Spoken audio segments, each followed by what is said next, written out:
Hello, everyone, and welcome to the fourth edition of the Caribbean Future Summit.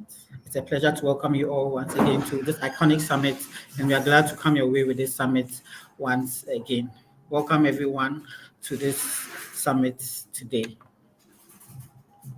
This is the third in the lineup of regional summits that we have prepared here at the Global Startup Ecosystem.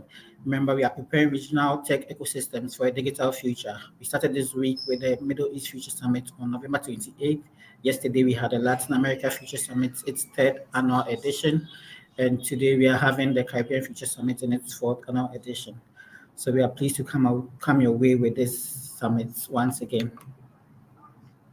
My name is Daniel Tete. I'm the Startup Programs and Projects Lead here at the Global Startup Ecosystem, and I'll be hosting this summit today. The Caribbean Future Summit is in its fourth annual session, and this is the virtual edition. Once again, we are pleased to come your way with this today. The theme for this year is Caribbean Renaissance, Igniting Innovation for Regional Development. We are looking at how innovation will pioneer the region into greater heights through technology and other in various industries as we go along. This initiative is hosted by the Global Startup Ecosystem in partnership with Google Cloud, AWS, IBM Cloud, HubSpot, SendGrid, and many more. We are live on various platforms, including YouTube, Facebook, LinkedIn, and live networking via Zoom. Before we go on, we'll take a brief experience video from the Caribbean Future Summit. Our diaspora continues to be one of the country's greatest underutilized assets for this country. The diaspora can become a major player in Jamaica's future development. There are several factors for consideration, such as infrastructure, high performance, sports tourism, and job opportunities. Technology will be at the forefront of each of these factors that matter in sports. So what Caribbean Export has recognized is that we have to really put business at the center of the economic drive for the Caribbean region. And after all, if we're going to try to woo these investors, we need to ensure we have the enabling framework, not just the human resource endowment, but the legislative framework, the infrastructure, the ease of doing business. Now, here's the point. It's not what you do that makes a festival, it's how you do it. Wherever you are, whatever the size of your community or its resources, you can create a science festival to promote a vision of your community's future. Now, it is well known and an established fact that the Caribbean is the most tourism-dependent region on the planet. If you bring the universities and entrepreneurs together, how do you move that research out of the academic faculties into the factories? I'm Flavio Gonzalez, in charge of international cooperation and promotion of the Embassy of Mexico to Trinidad and Tobago, concurrent with Barbados and Suriname. I congratulate you for participating in this important event. So I want to start a conversation with everybody involved of just answering this question of how can we bridge the gap of career opportunities as well as entrepreneurial opportunities between the US and the Caribbean. It sounds like everyone here, or Canada and the Caribbean, everyone here has had that dual experience of being in the US and experiencing the Caribbean. This year's theme is going to be from diaspora engagement to investment, connecting to the Caribbean's economic future pillars, tourism, technology, and talent. We are truly excited about this opportunity and hope that all of you from wherever part of the Caribbean that you're logging in from is sharing thought leadership regarding the content that will be shared today during today's multi-hour program.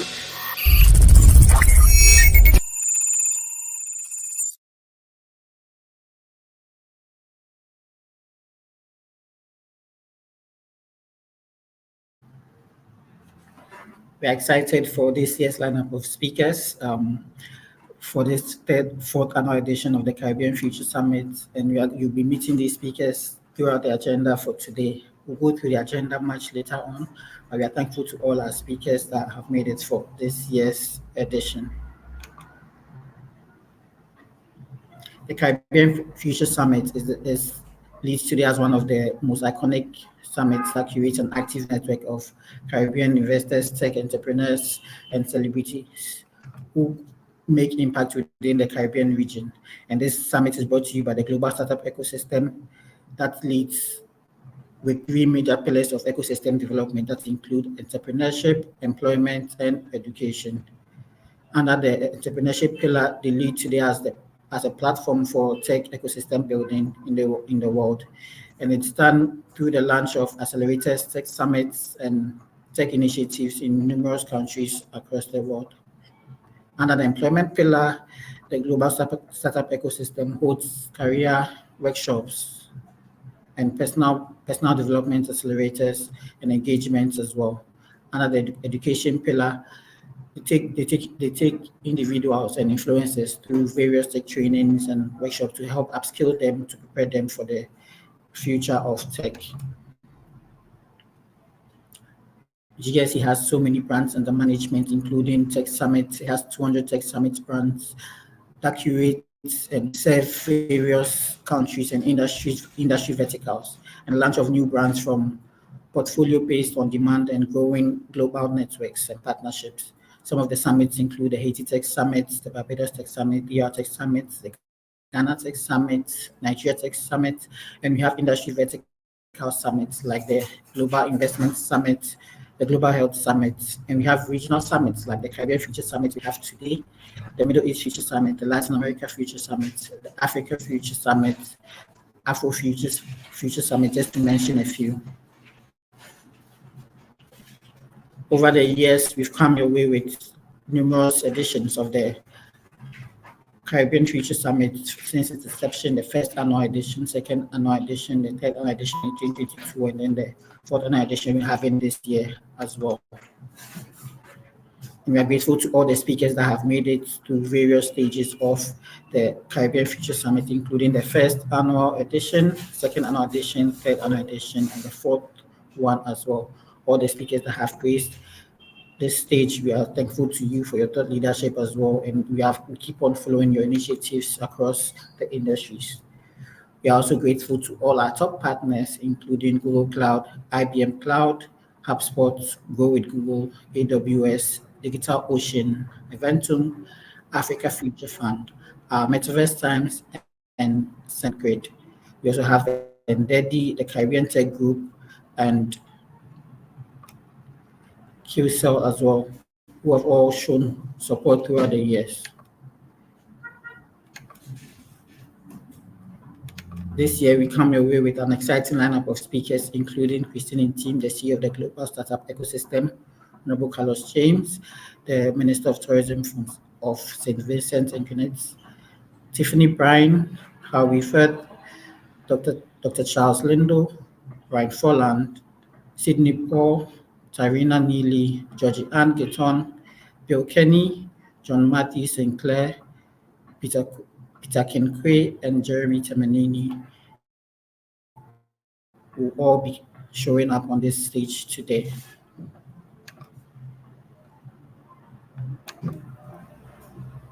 The theme for this year, Caribbean Renaissance, Igniting Innovation for Regional Development, is apt for this year's edition because the Caribbean region is rich in culture, diversity, and national resources, making it an area with immense potential for growth and development.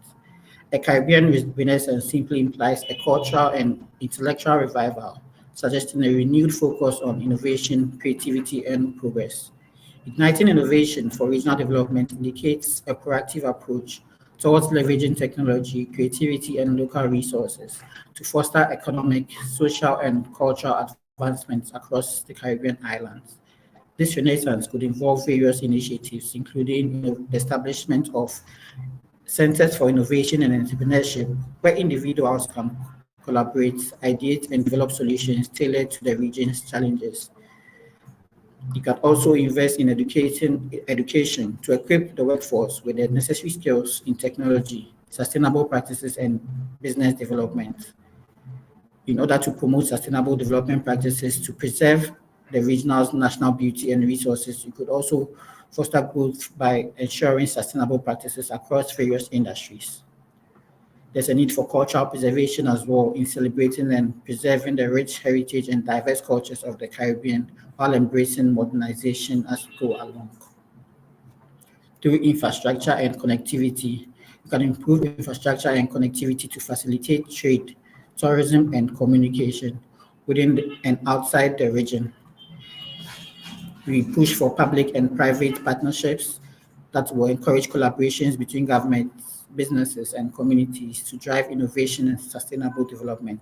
By harnessing the power of innovation and creativity, the Caribbean can overcome challenges and create new opportunities for growth, prosperity, and inclusivity. The concept of Caribbean Renaissance could be an inspiring vision to mobilize efforts towards a brighter future for the region. It is well known that the Caribbean region has seen a growing interest in technological advancements and initiatives aimed at fostering innovation, entrepreneurship, and digital transformation.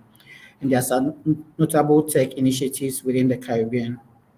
Tech hubs and incubators.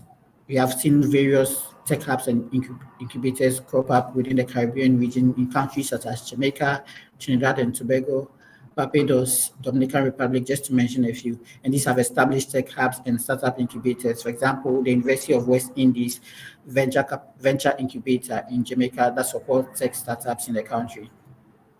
We've seen improvement in tech education programs. So we have seen some initiatives that have focused on science, technology, engineering, and mathematics. Education has made to equip the youth with skills needed for the tech industry. Organizations like Caribbean Science Foundation have worked on promoting STEM education in particular.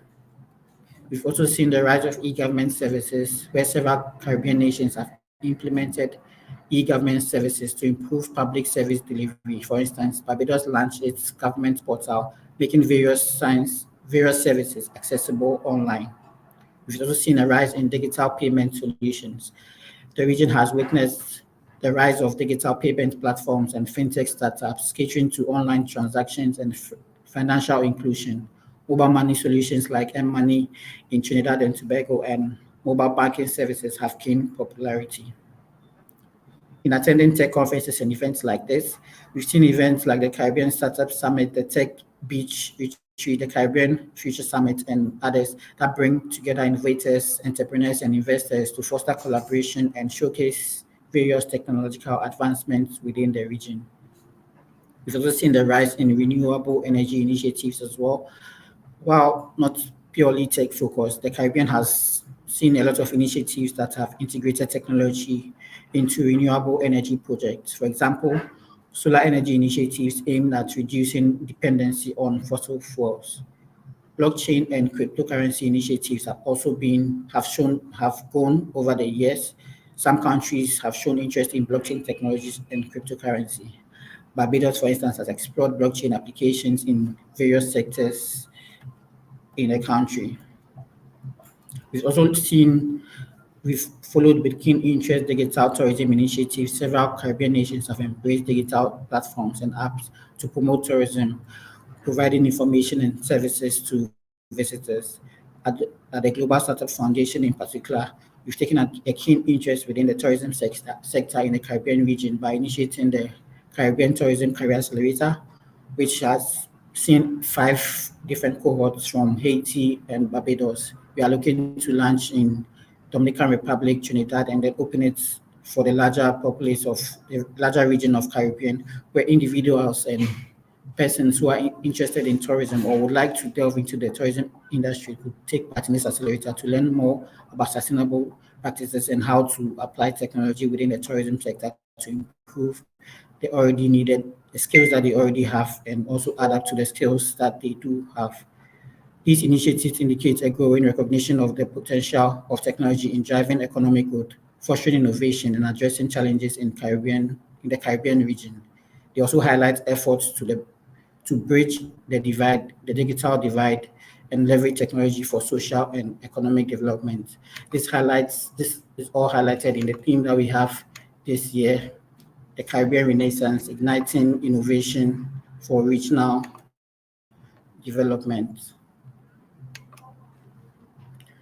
We have an action-packed agenda for today, and we'll kickstart today's today's agenda with the first panel for today. But before we do that, we'll look at an experience video from the from a previous edition from the Caribbean Future Summit that was held in 2021.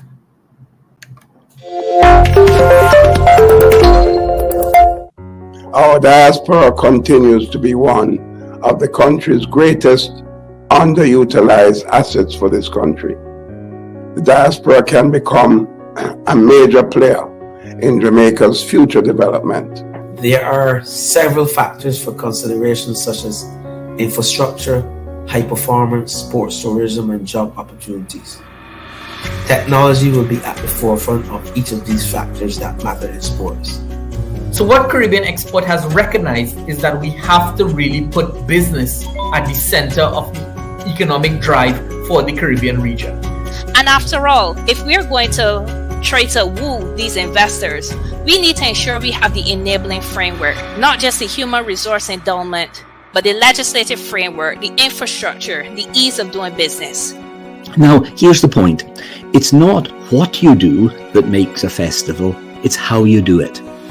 Wherever you are, whatever the size of your community or its resources, you can create a science festival to promote a vision of your community's future. Now, it is well known and an established fact that the Caribbean is the most tourism-dependent region on the planet.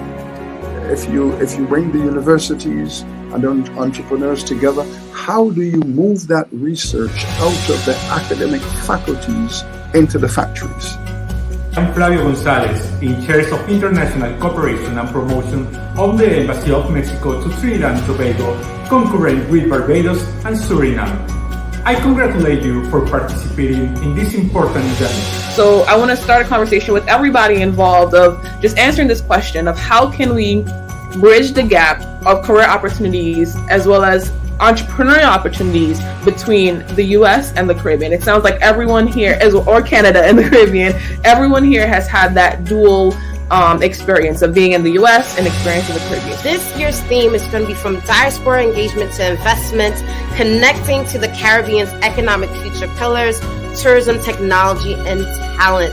We are truly excited about this opportunity and hope that all of you from wherever part of the Caribbean that you're logging in from is sharing thought leadership regarding the content that will be shared today during today's multi-hour program.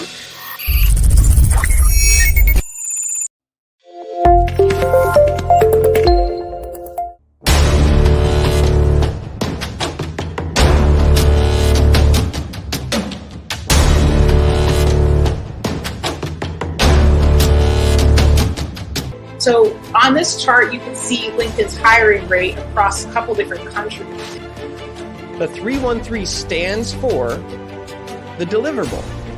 The 313 is a process that will help you to articulate your idea in 3 sentences, 1 sentence, and ultimately 3 words. The pandemic has, in some ways for us as an innovation lab, only accelerated the way we wanted to work, the way we want to put innovation and technology at the service. Whilst we already know that our tourism sector has been completely decimated across the region. So we have to really try and find other solutions. But there are a lot of opportunities in the Caribbean region. As you know, we suffered a major brain drain for many, many years. How many of you have heard this question where you're applying for the job, they say you don't have any experience, but you need experience to have experience?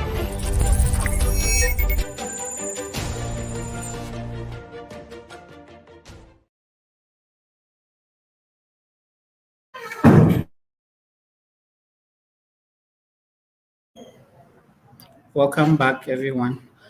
The first panel for today is on the topic the Caribbean's role in the global tech industry. How can the Caribbean become a major player in the global tech industry? What are the key opportunities and challenges? This theme for this panel is going to explore various aspects of engagement within the Caribbean region. Looking at the role in the global tech industry, how can the Caribbean become a major player in the global tech industry? What can they do to make headways within the Caribbean region. To help moderate this session, I have Ms. Bao Abdallah, who is a member of the GSE team, who's going to moderate this session. So I'll gladly hand over this panel to Ms. Bao to take over from here. Okay, thank you. Okay, thank you very much, Stan, for the warm introduction. Once again, my name is Ms. Bao Abdallah, and I'm a program manager here at the Global Startup Ecosystem, and I'm really glad to be here today. Wonderful. So this panel, the theme for the panel is the Caribbean's role in the global tech industry. How can the Caribbean become a major player in the global tech industry? What are the key opportunities and challenges? So joining me today to address this theme is, first of all, we have Bill Kenny. Also, we have John Matthew Sinclair. Thank you very much for joining me here today. And I would like to pass over the mic to you so that you can introduce yourselves. From your own mouth, tell us what you do and how it relates to what we are here for today. Thank you very much. So let's start with you, Bill. Oh, well, thank you. It's really, really fantastic to be here. And I think you are muted. We can't hear you. So if you can click the unmute button. Can you hear me now? Yes. Yeah. Okay. Well, thank you. And it's really great to be here today. So our company, Neat, we help international B2B companies exhibit at U.S. trade shows. So we work with a lot of SaaS companies, a lot of technology companies, and help them get traction and scale in the U.S.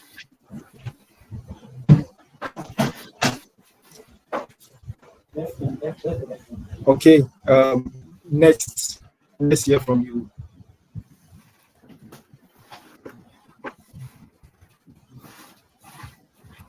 Perfect. Now let's hear from you, John. Oh, perfect. All right, then let's delve straight into the questions for today. My first question goes to you, Bill Kenny. Can you share with us how can event technology and platforms like Meet contribute to showcasing the Caribbean's tech potential on a global scale? Yeah. So our focus is as we are helping developing countries and regions come into the U.S., we do quite a bit of mentoring, and certainly we also champion, and then I would say finally we connect. Certainly very happy to work with companies as they're coming in. We do a fair amount of pro bono work, but again, just really trying to advocate economic independence globally. That's a big priority of ours. Okay, that's wonderful. Thanks for sharing that. And okay, so now let's come to you, John Matthew. In your role focusing on agile transformation, how can Caribbean tech companies embrace agile methodologies to adapt and compete in the global tech landscape today? That's a really good question, Ms. Bauer, and thank you very much for having me on this panel and to be a part of this very interesting and insightful summit. So if we look at the statistics around the world, agile methodologies and frameworks are slowly becoming ingrained in a company's DNA. And since COVID, a lot of companies would have shifted to agile frameworks to deliver value, right? And it's something where it's no longer just about software development. Agile framework has now become a mindset shift, a cultural shift throughout an organization. So we see marketing companies, hospitality companies, branding companies, and all these other areas which once were never thought of as agile practitioners now adopting the methodologies and frameworks. So in the Caribbean, for us, one, we have a very large talent pool, right? We suffer from the most brain drain around the world, I think, outside of probably Africa. But per capita, I'm sure that the Caribbean is number one, where we migrate because of opportunities for us to showcase our talent, and we're better paid in these environments. But what's happening now in the Caribbean, we're noticing that companies are now shifting towards more attractive ways of working and delivering value, and agile is one of them. So when you look at the shift, there's a culture shift and mindset shift that happens now in companies. We see a lot of tech companies popping up in the Caribbean. I think within the Caribbean, we have about 5 companies in the top 100 fintech started since 2016 that are still operating today, right? And that's based on Statista. And if you look at statistics from KPMG, 93% of companies now have agile as a part of their strategic objectives. So this is a big opportunity for us in the Caribbean, not just to deliver value within the Caribbean, but also to deliver offshore services and outsourcing services to companies that want to deliver value. So first, of course, is the cultural and mindset shift. Second thing is building cross-functional teams. So we're moving away from the siloed approach, which is very traditional in the Caribbean based on how we started, where you have finance and you have IT, you have marketing, and now we have more cross-functional teams working together on a day-to-day basis to deliver value. And then one of the biggest things that Agile brings to the new environment is the iterative and incremental development and deployment of value. So it's no longer taking 1 year to deliver a product. It's that we deliver our product in 6 weeks, 4 weeks, 8 weeks, and you get it into the market as an MVP, a minimum viable product. They test it, you get the feedback, and then you iterate until you get it to a point where people love it. And you release it to a very small population, and then as you increase the functionality, you release it to a larger population until you get to the point where value is now being received. But the biggest thing that I can see in terms of how the Caribbean can embrace it is the fact that we need to become more customer-centric. The customer sits at the center of most of what we do. The customer pays the bills, right? If you don't have customers, you can't pay staff, you can't pay the bills. So the customer has to be the happiest person in your entire ecosystem. And the agile framework and methodologies provide you an opportunity to touch the customer early, get the feedback, and ensure that what you're delivering to them makes sense so that they can convert. And if it is a paid service, they would pay for it. So that's one of the ways that, in the Caribbean, we can definitely. And last but not least, agile training is online, right? It's not something that you have to travel to do. You can get the training online. It's easy access, which means that barriers to entry into agile is very, very low or non-existent. And as I'm saying, a lot of companies in the Caribbean know the traditional companies are transforming to more agile framework, to utilize more agile frameworks. Scrum is the #1, followed by Kanban, and most people do like a hybrid approach. It works very well for them. But it is not something that requires you to travel and spend years learning. You can do it in a couple of weeks, and then once you get into an environment, you learn, you iterate with the knowledge, similar to how you learn to iterate with the product, and then you become an expert and master it to deliver value to your customer base. Wow, that was fantastic. That was fantastic, and I would want to shift now and pass over the mic to Georgie. Welcome, Georgie. Hello, everyone. I'm so glad to be here. Can everybody hear me well? Yeah. So I think we are almost through with the first round of questions. So I think you can pick up from there. Thank you very much for that. Absolutely. Thank you.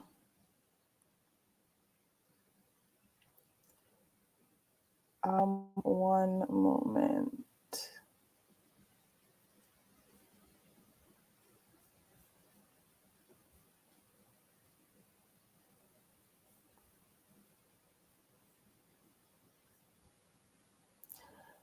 All right, so for the second question, what specific initiatives or strategies have you seen implemented to attract tech companies to the Caribbean region? So either of you can answer this, and let's start with maybe Bill. So the question was around attracting companies to the Caribbean? Yes. Yeah, so I guess I would say it's probably not my expertise. I help companies coming into the U.S., but I think in terms of attracting, ultimately, I think there are a few things that would be really important. One would be, are there ready customers? There needs to be demand in order for companies not only to land but to be successful as they go into new regions. And then second, is there, John Matthew mentioned talent pool, having available and ready talent to work for these companies. And to the extent that there needs to be funding or any of those types of things, I think would be a part of that as well. But with tech companies, quite often, and especially ones that are expanding to the Caribbean, they probably are, they already have traction somewhere else. And so probably less funding would be less critical. I would think customers and people would be first and second. Awesome. So customers and then people. And what about you, John? How do you think we could attract more tech companies to work with or just start in the Caribbean? So Bill kind of covered most of it, but let me add some other components. So one, the Caribbean's location is also very attractive, right? We're very close to the US, we're very close to Latin America, and we speak the same language, which also helps us because then the barrier to entry to communicate pain points and communicate value is very easy. Jamaica in particular, we're like an hour and a half away from Miami. And then from we get onto the continent, we can move around, right? But irrespective of that, everything is now done remotely. And what's happening is the Caribbean was behind on technology at a point in time because, again, a lot of us migrated to the US and the knowledge was kept over there. What we're seeing now is a lot of us are coming back to the Caribbean to bring what we would have learned, what we would have seen into the Caribbean space. What this means now is for the larger tech companies in the US, the Caribbean now becomes a testing ground. Right. One, you have access to a talent pool to see what you can do in this new cultural environment. And two, you also have an opportunity because we are very foreign aware. Right. An example, where I work at Link, we have a mobile wallet that's similar to Cash App. And a lot of the times in describing the wallet to persons, we have to say it's like Cash App. And they say, oh, they understand what Cash App is. They never used it before. But Cash App is culturally accepted in a certain demographic. So they know about it.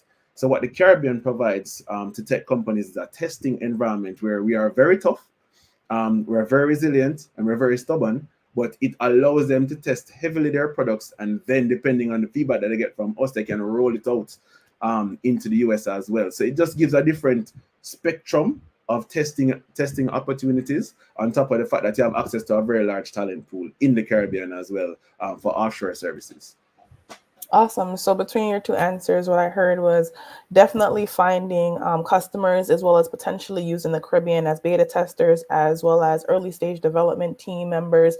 And, the language is the same, the culture is similar, so you can get a lot of that feedback as well as potential employment opportunities. Whereas, maybe someone in Miami may be charging 3x as much for the same kind of service and support in the Caribbean or in, the example you gave is Jamaica because of the price difference will allow for the same kind of quality, but because of the economy price difference, you might be saving a bunch.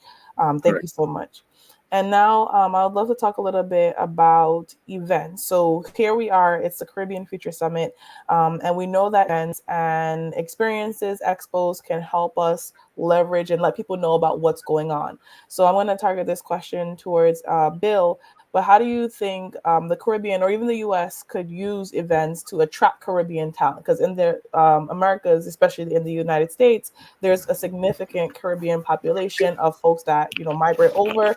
And oftentimes they still have some type of communication loop back to the Caribbean. So how can we use events and expos to amplify those opportunities? Yeah, no, I think events are powerful in a whole bunch of different ways for I think gaining exposure. And actually, John Matthew gave a great example of coming to the Caribbean to test hypotheses and to, whether it's an MVP or a product that succeeded somewhere else, but bring it in and see how it works. I think one of the things that people don't use events for enough is to test communication. So, if you think of what you're trying to do when you enter a new market, the first priority should be, especially if you're, almost anywhere you go is going to be larger. Obviously, the Caribbean is large in itself, but very small islands. And whether it's going to the U.S. or going to Europe, there are going to be some very large marketplaces. And so the first priority would really be to create customer density. So when you look at events, unfortunately, a lot of people, when they come to the larger markets, they go, oh, what's the big event in my industry? And they go to that, which, generally you're coming in with a small team and you get 100 or a couple hundred, new contacts, and you get this big blip in relationship building, which is not really manageable. And the problem with those large events is they only happen once a year, and so we find it's much better to have a strategy where if you think of customer density, that's focusing on an industry and a geography is usually the kind of the first way to look at density.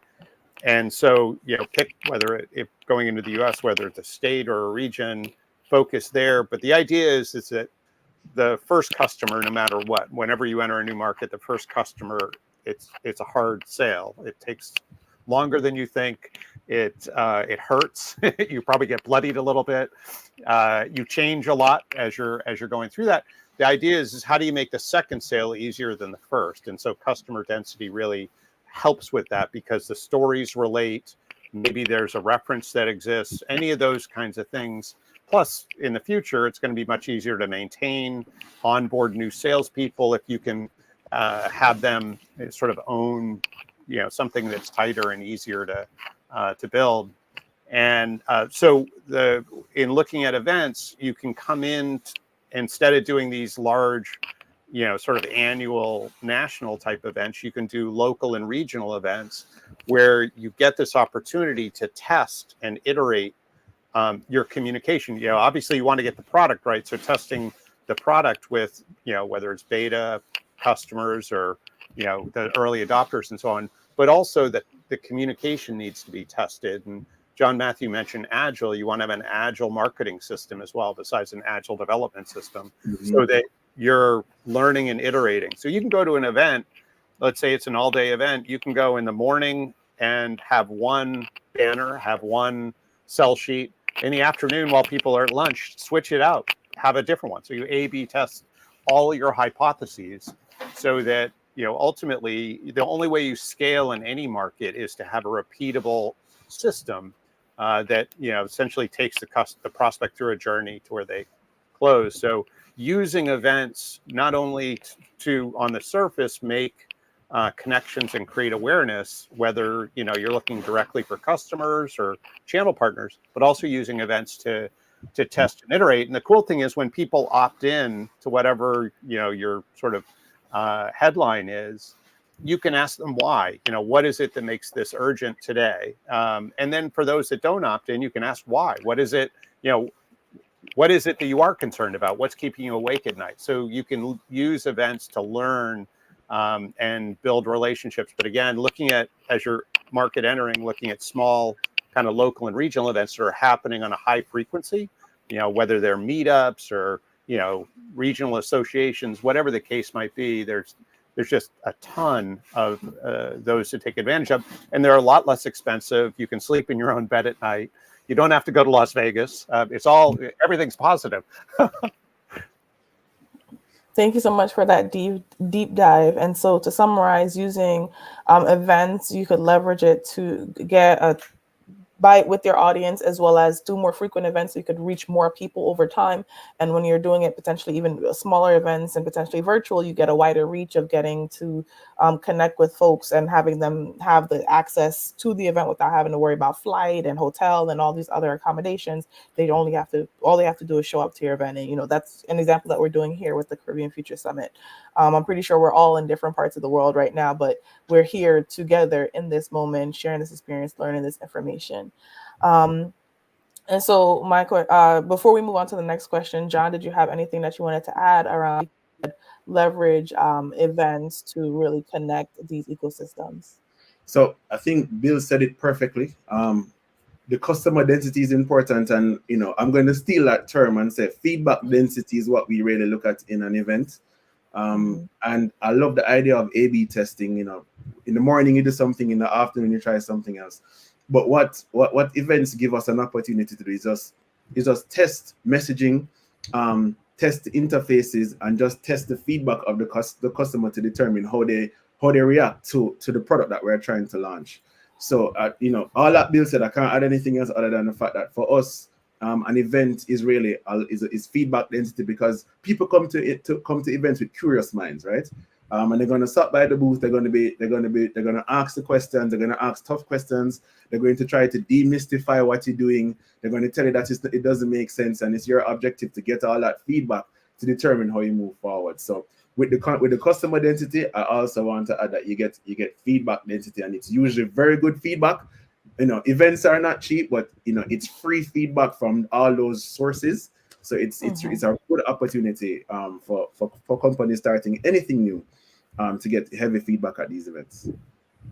Yes, absolutely. And when you're doing the event, it's like and also having the methods to collect that feedback, because I think oftentimes people may have the event, but they may not ask the right questions or ask any questions at all. They just do it, making sure that you're sending out surveys, follow-ups, interacting with the audience more than just that one time. How did you like it? Did you hate it? Because even quote unquote bad feedback is still good feedback, because then you could know, okay, no one liked when we had an 8-hour session, right? But maybe if we break it up, 2 hours in the morning, 2 hours in the afternoon, that would have been the format that converts people, that makes them want to stay, makes them want to interact. Absolutely. So my next question, and I'll begin with you, John. How crucial is talent development and skill enhancement in enabling the Caribbean, and what current programs are potentially available Caribbean founders, freelancers, individuals to take advantage of, if you know of any? No, so this is extremely important to me, because my company, I need good talent. And there's this running joke on LinkedIn that everybody quotes, but it's between a CFO and a CEO. And the CFO says to the CEO, boy, if we train these guys and they leave, then it's a waste of money. And the CEO says, if we don't train them and they stay, then what's the benefit, right? And you can sum that all up to say that, it's very important to nurture talent within your organization. A lot of people stay in jobs, not just because of the financial benefit, but because they are learning and they're growing and they're delivering value, right? There's a cause that they all come together around. This Caribbean, bar none, we have a very good talent pool. Our education system is very tough. So once you get out of it, you can adapt, and you can adapt as well. So, companies have to put programs in place to ensure that there is growth in an environment. Agile is fairly new to us in the Caribbean. No, it's not new to the world. It has been around for some time, but it has morphed into something greater than it was when it just started, where, essentially it was a lot of software companies utilizing it. It has now become a bigger thing. And if you check it, a lot of the new jobs that come out require to have some type of agile knowledge or certification, even if you're not in tech. So, the global talent pool is big. Everybody is doing it. The Caribbean can do it as well. Learning is online, so the barriers to entry to get access to education is very low. You just need a credit card, or your company just needs access to the online tools. Agile also brings some cost efficiencies to the business, just in how you deliver. So I'm no longer working on something for a year, giving it to the consumer, and then getting the feedback and say, oh gosh, I have to go all the way back upstream now to make these changes. With Agile, you catch them incrementally, so you can fail quickly and move forward even better, right? With larger leaps. There are a lot of programs in the Caribbean now, again, in partnership with, the larger alliances. So you have Scrum Alliance, IC Agile, and all of these guys are tapping into the Caribbean to offer training and certifications. A lot of the companies in Jamaica now, are looking at these certifications for their staff members as well. So the growth opportunities are great. And then, of course, with the certification, usually there's a salary bump. So people, within the Caribbean, we are over-educated, as we put it, but we do like to get these certifications because there are greater opportunities for us. And the big thing about it is that freelancing is now a thing. I have 2 young kids, and I don't know if when they're mature to get into the working world, if they're going to want to work a 9 to 5, or if they're going to want to work in an office in a building. I think the world is going to shift to these small entrepreneurs who just deliver value and move on to the next big catch. And Agile brings that easier to most of us. So I predict a big shift in the way we operate. I see Agile is still new, so it has some ways to go. And I can only imagine what the younger generation is going to do with the frameworks and methodologies out there to deliver value. Yeah, thank you so much for sharing. I have a little conspiracy theory in my head. You know how the world cycles? I actually think the opposite. I think, right now, a lot of us are doing more entrepreneurial ventures and freelancing. I think by the time the younger generation, I think they're alpha, whatever the new ones are called.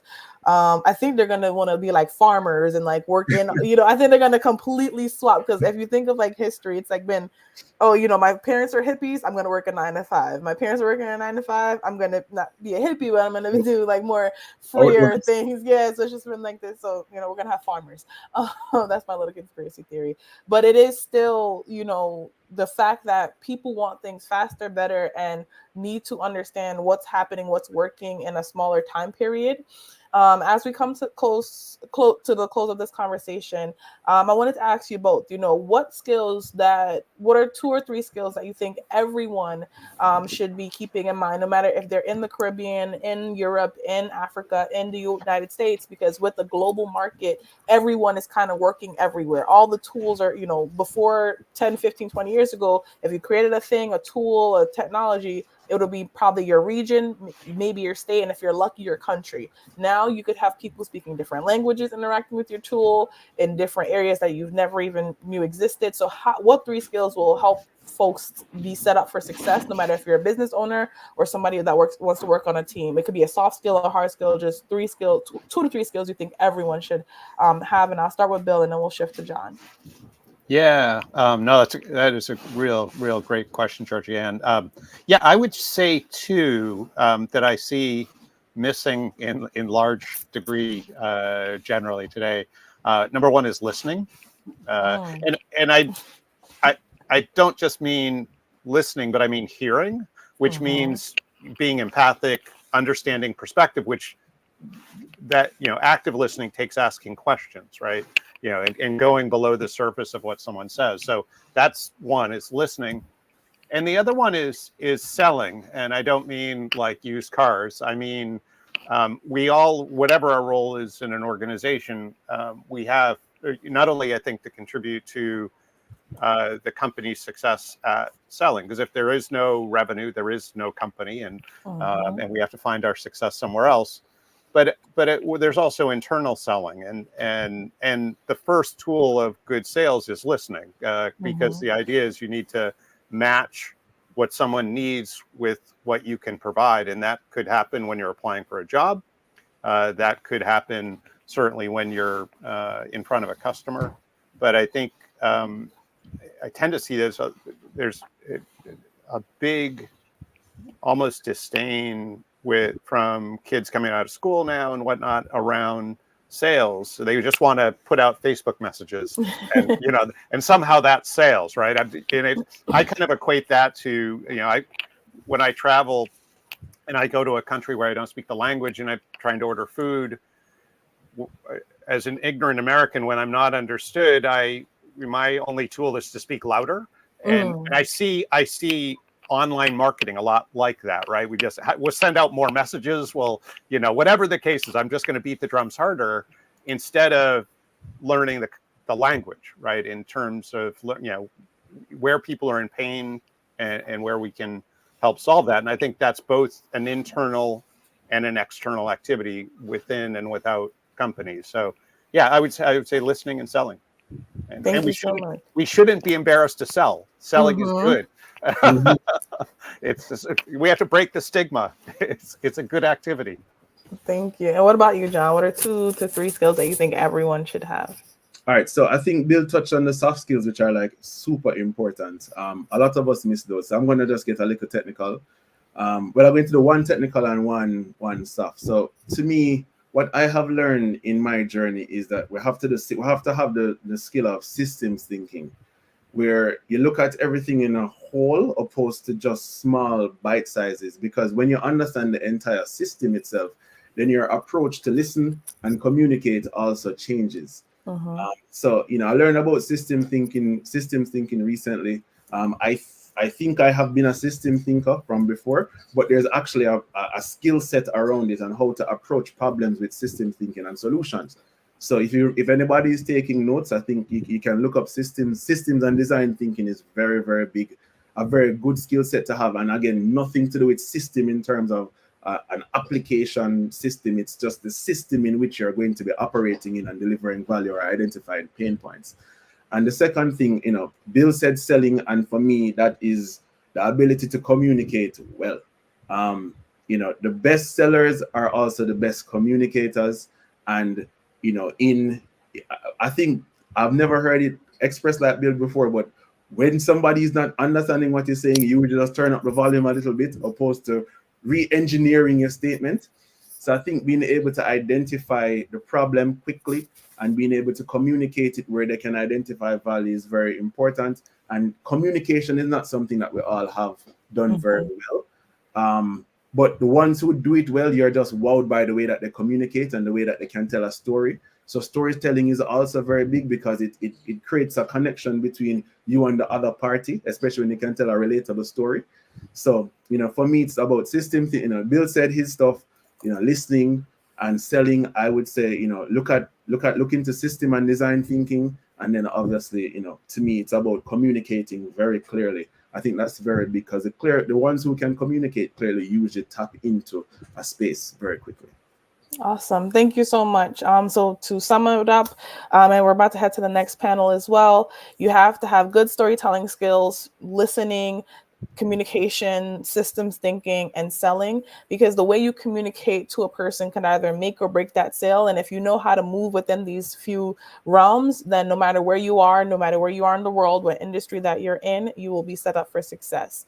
Again, my name is Georgianne Gettin. I am from GSD Solutions. I think they're putting up our information on the screen. Thank you so much for everyone for tuning in. And I'm going to pass it back to the GSC team so that way they could move to the next panel. Thank you so much, Bill, and thank you so much, John Matthew, for being here with us.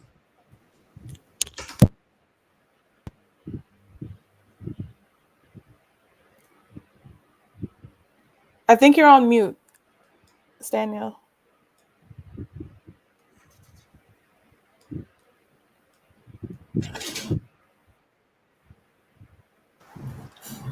Okay, thank you so much, Georgie. Thank you, John. Thank you, Paul, as well, for that exciting conversation. It was a real pleasure having you on. It's always a pleasure seeing you, Georgie, and we hope to connect with you in future as well. Thank you for an exciting panel.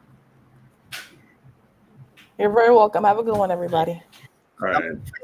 For today, we're glad to have them on. I hope you follow their conversations. I can see in the comments that they're saying a lot of people enjoying that conversation, and they wish it didn't end, but they had to. We'll transition to the second panel shortly. We'll have another exciting discussion with an exciting lineup of speakers as well. We'll transition to them in a few minutes. Before we cue in the next panel, we'll take a short break to have some water to stretch your legs so we could prepare for the next panel as well. You could check in with your notes as well, so we could you could catch up and make sure you dot what you haven't done, so we could have the next panel going on.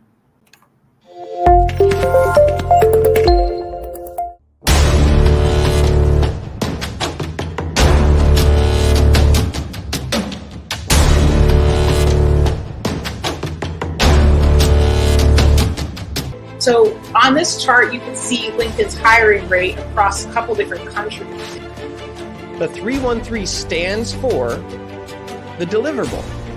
The 313 is a process that will help you to articulate your idea in 3 sentences, 1 sentence, and ultimately 3 words.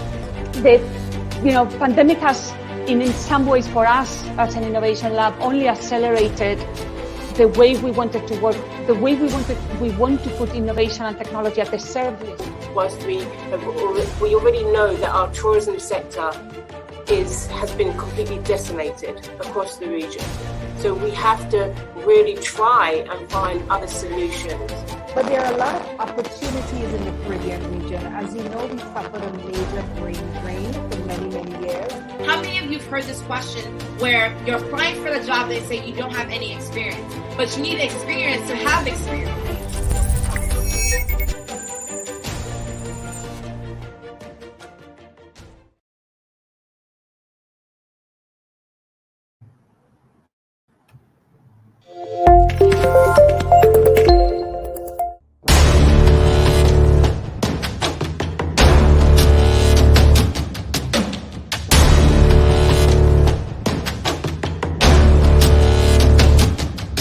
So on this chart, you can see LinkedIn's hiring rate across a couple different countries.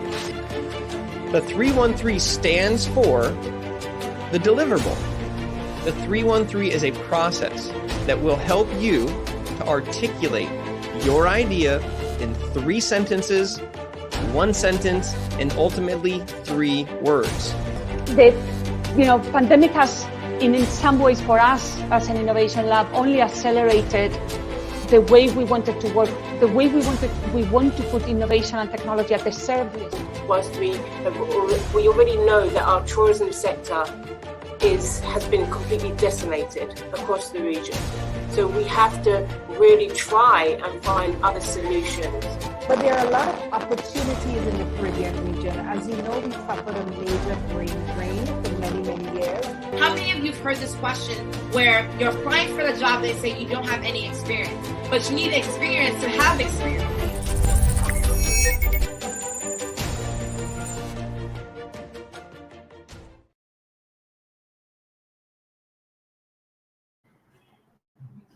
Welcome back. We'll now transition to our second panel for the day, which is the future of tourism in the Caribbean. How can the Caribbean's tourism industry become more sustainable and resilient? How can technology be used to improve the tourism experience? To help me delve into this discussion, we have Tyrina Neely, Jeremy Tamanini, Dr. Charles Lindo, and Tiffany Bryan, all joining me on this panel today. Welcome, welcome, welcome all of you.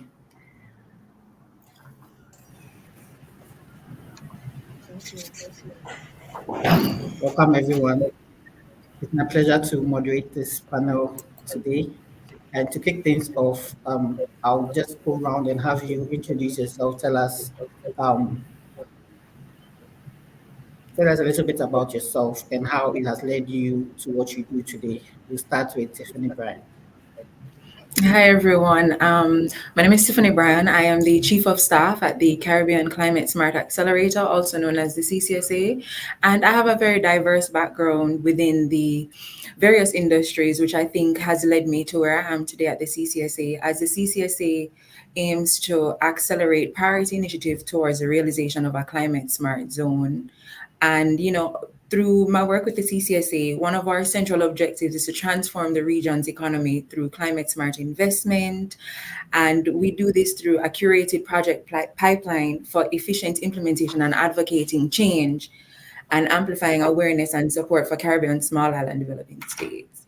With that, just my background of operating in the tourism industry, in the service industry, across different things within the Caribbean, I think has led me to my wonderful home with my CCSA team. I'm very pleased to be here and honored to be with the rest of these panelists.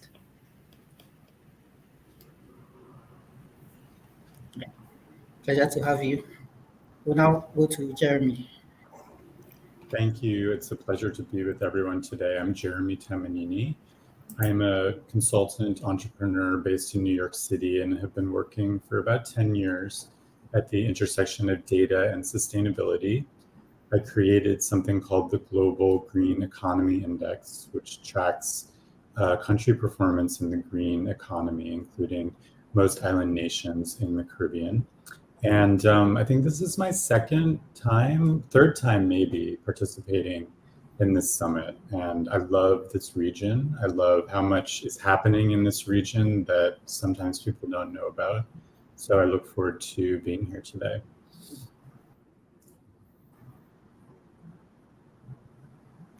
Great, thank you. We also have Tyrina. Hi everyone. My name is Tyrina Neely Roll. I am the Chief Strategist at Fusion Integrated Marketing Communications. We are a public relations agency that's based in Nassau, Bahamas, but we are a regional agency with offices all throughout the Caribbean region. And we have extensive experience working with brands across a few key industries. One is tourism. The other is actually finance as it relates to amplifying things like cross-border spend by tourists here in the region, and also amplifying things like domestic tourism in the region as well, across different nations. So it's a pleasure to be here. Love the Caribbean, born and raised, and so happy to have a rousing discussion with all of you.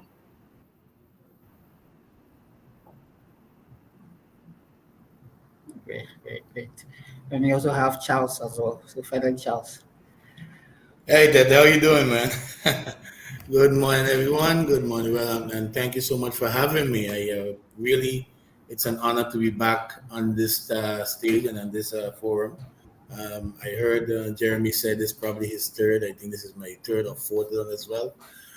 Usually, I tend to stay away from giving an introduction about myself and try to do it about my little island.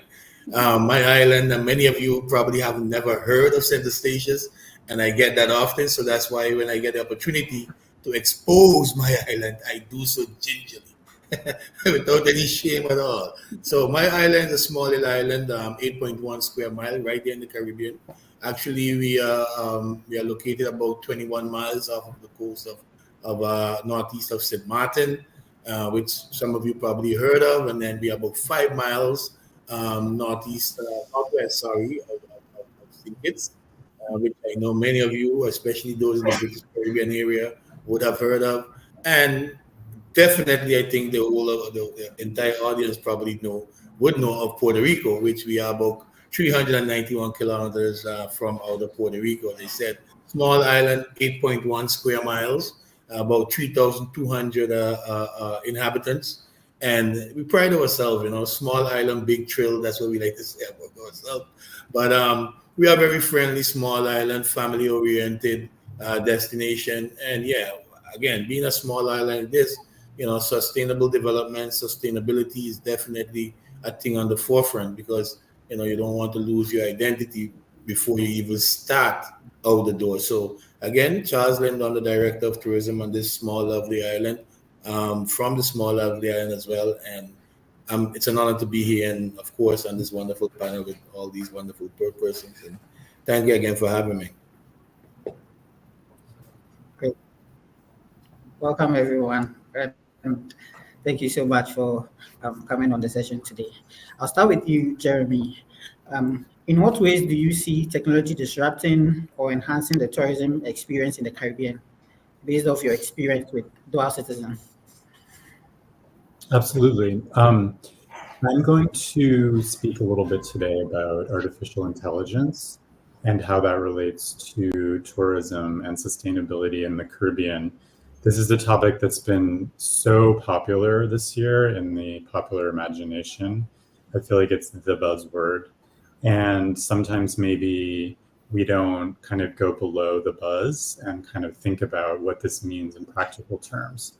So I'd sent to the team, and maybe they can post it to the audience. We did a summary a few weeks ago that just looked at kind of ways, generally speaking, that AI tools can enrich sustainable management in different types of entities. And if the team can post that to the audience, that would be great, because I don't want to get into it in detail now.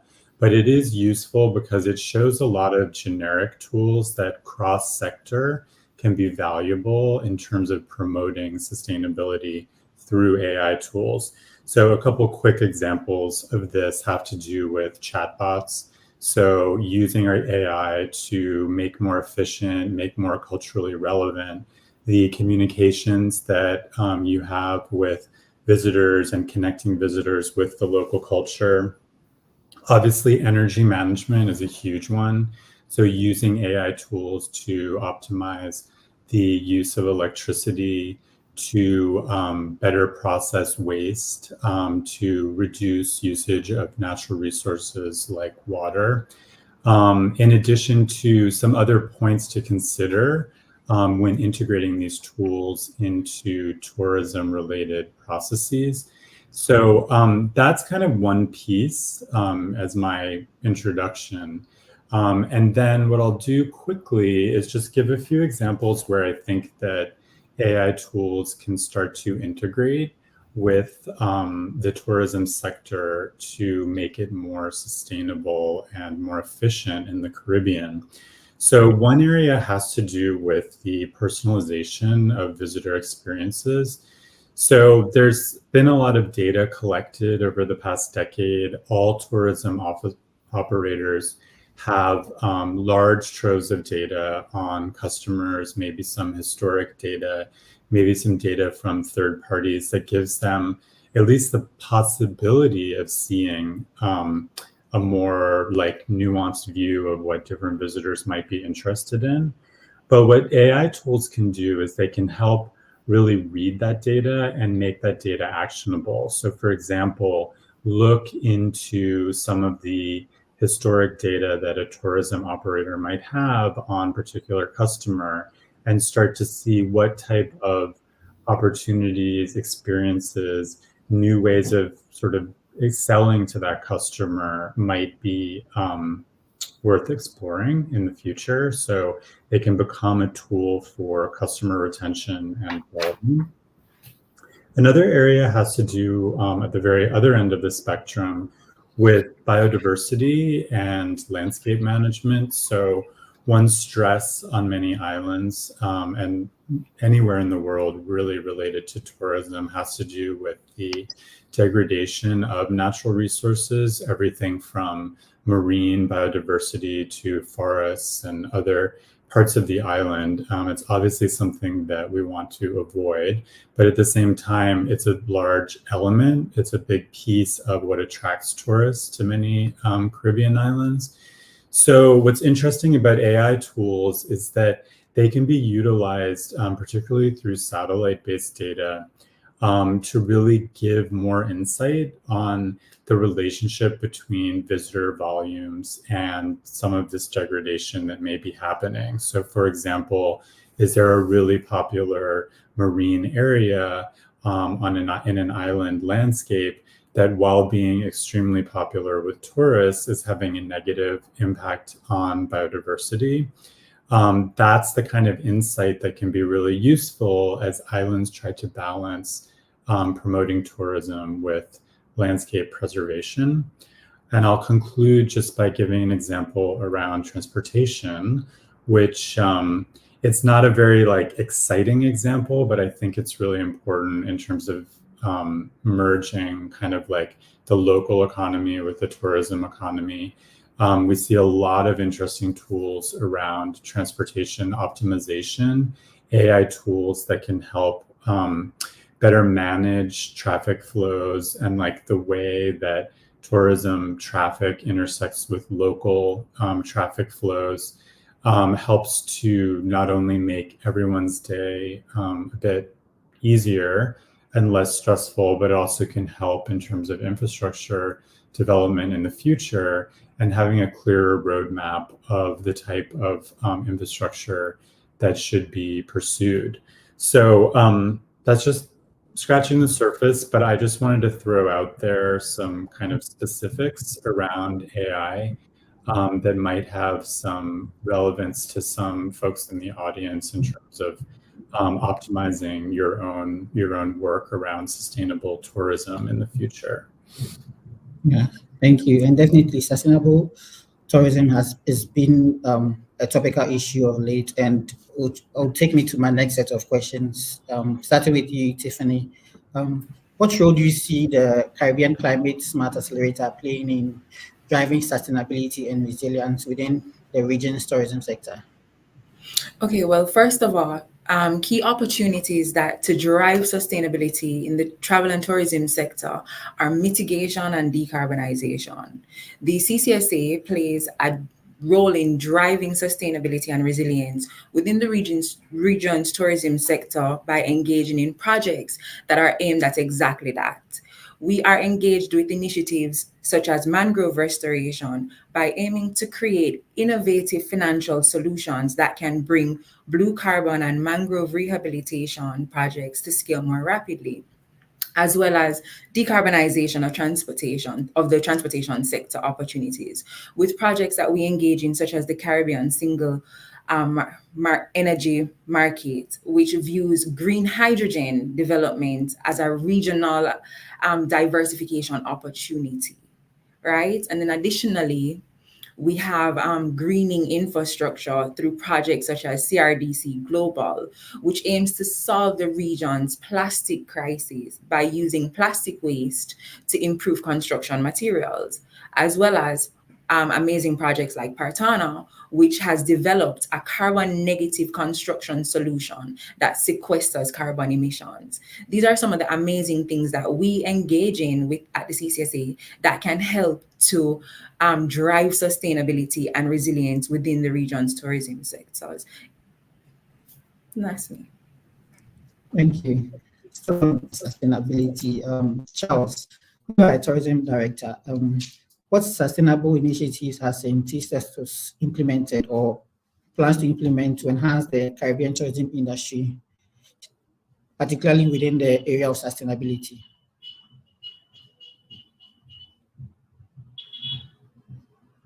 I think I'm muted. Yeah, usually this is what happens, right? Well, thank you so much again. And I think, I'm glad that you actually asked the question, because again, it gives me the opportunity to talk about my little island and what we have been doing thus far.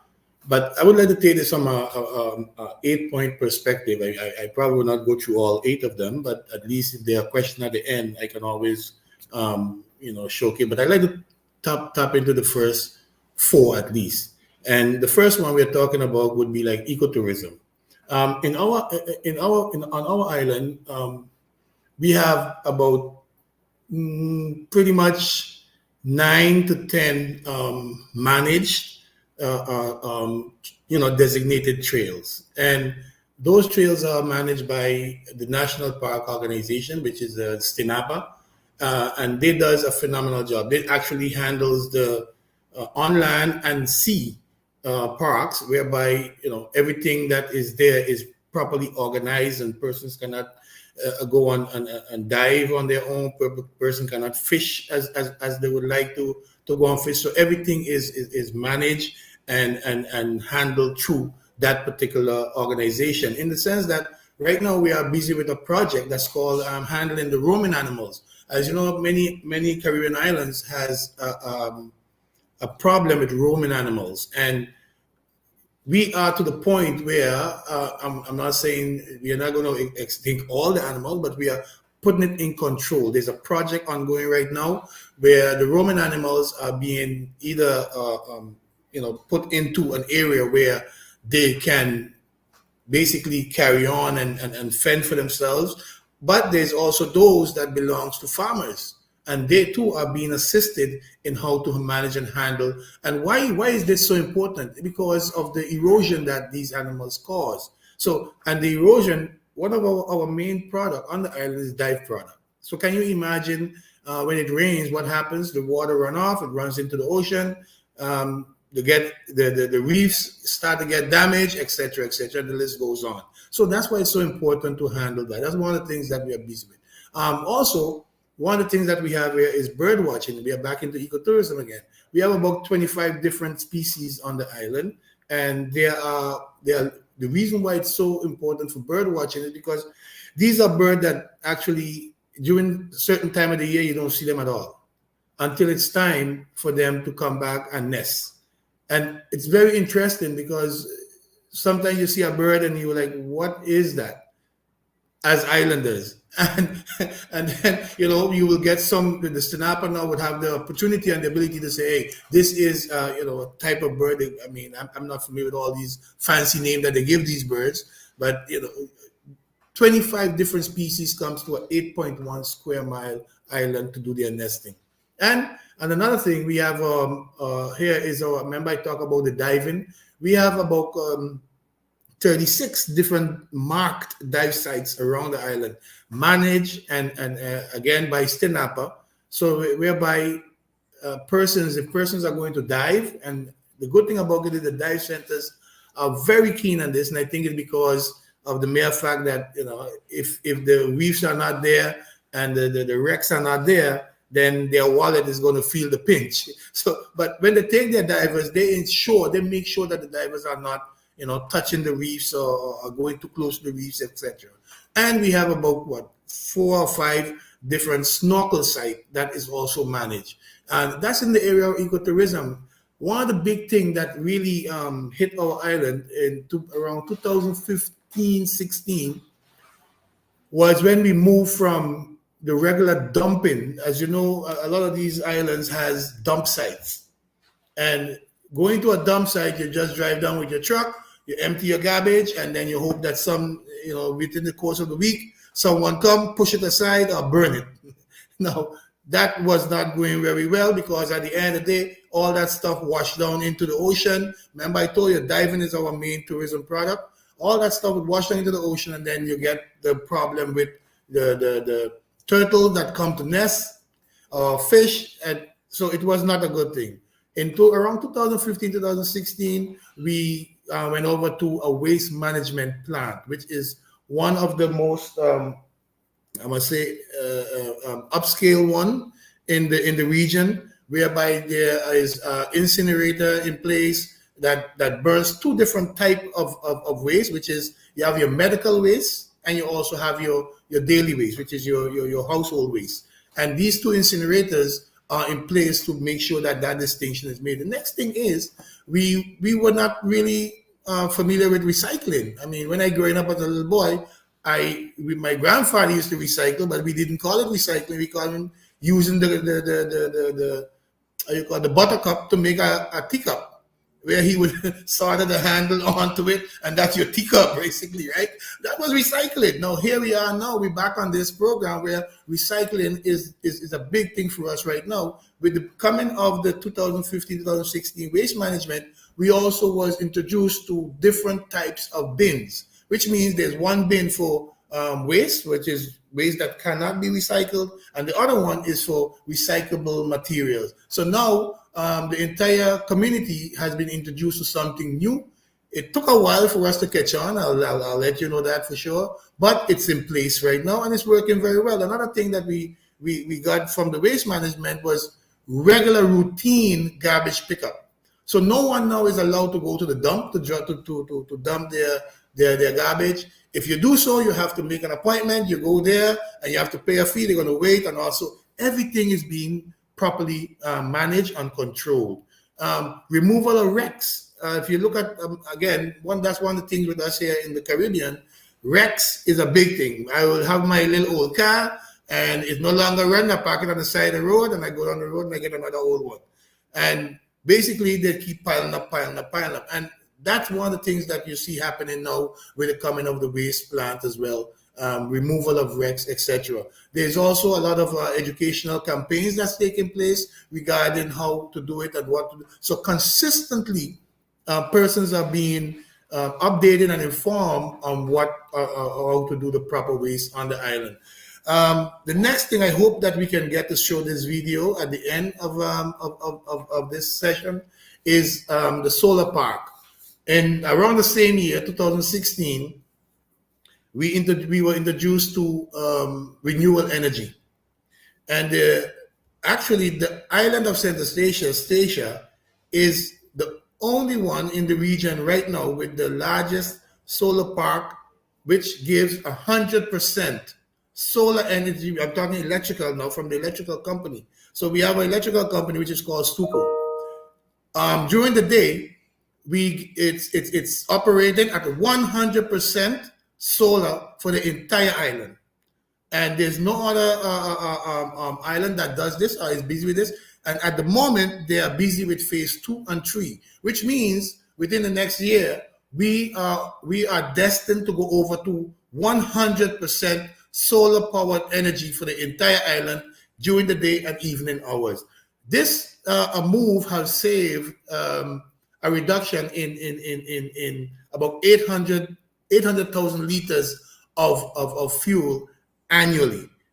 Again, this is I hope we can get to see this video, and as we go, as the time is just before we close off, so that you can get an idea what I'm referring to. And I would like to, as I said, I'm going to do the top 4, but community engagement.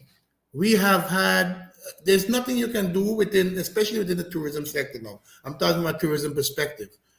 Involving the local community in tourism planning and development basically ensures you that you have economic benefit, because persons want to know what's in it for me.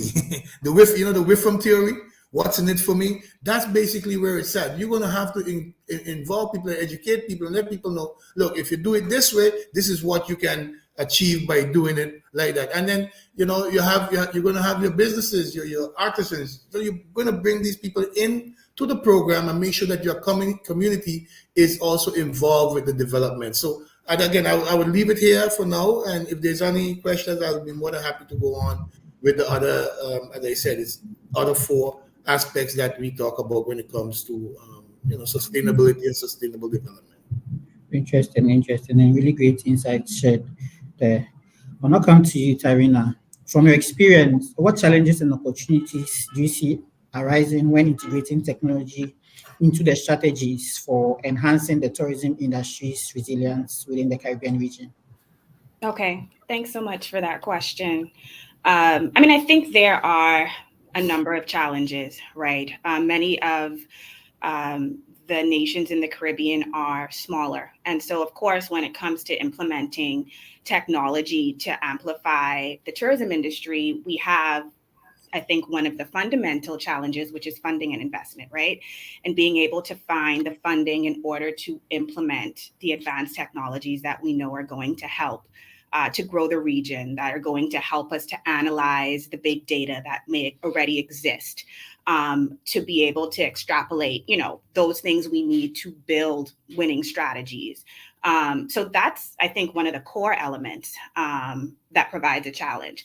The other thing, right, is the world is people powered still. And so being able to engage stakeholders, being able to engage local staff to adapt the technology, right? Not only to welcome this technology, but also giving them the capacity training they need to utilize it properly is another major challenge that I think I've seen with some of the work that we've been doing. So working to engage persons, working to train them once you've already surmounted the challenge of funding and being able to provide the technology that's needed. When it comes to technology and a shift from the analog way, I think we kind of approach the industry in decades past. We now have other threats that we didn't have before, things like cybersecurity and data privacy. So that's another very real challenge that has to be considered, that has to be addressed, that has to be mitigated. And while the challenges are, very daunting, perhaps sometimes at the surface, I think there's so much opportunity in the region. And that, I think, creates a real environment for us to expand and amplify the industry. One of the things I think it opens up is access to new markets. Definitely I can speak for the Bahamas specifically. One of our key markets is the United States, mostly because of our geographic location, right? We are right on to the south of Florida. And so historically, because of that geographic location, you have seen tourism stakeholders definitely pay a lot of attention to the US market. But with technology, with the opportunity for us to market to other destinations, other source markets, with the opportunity for us to now look at the data, see from an internet search perspective, potentially other markets that are looking into vacationing in the region. And this, of course, is relatable to other countries as well in the region.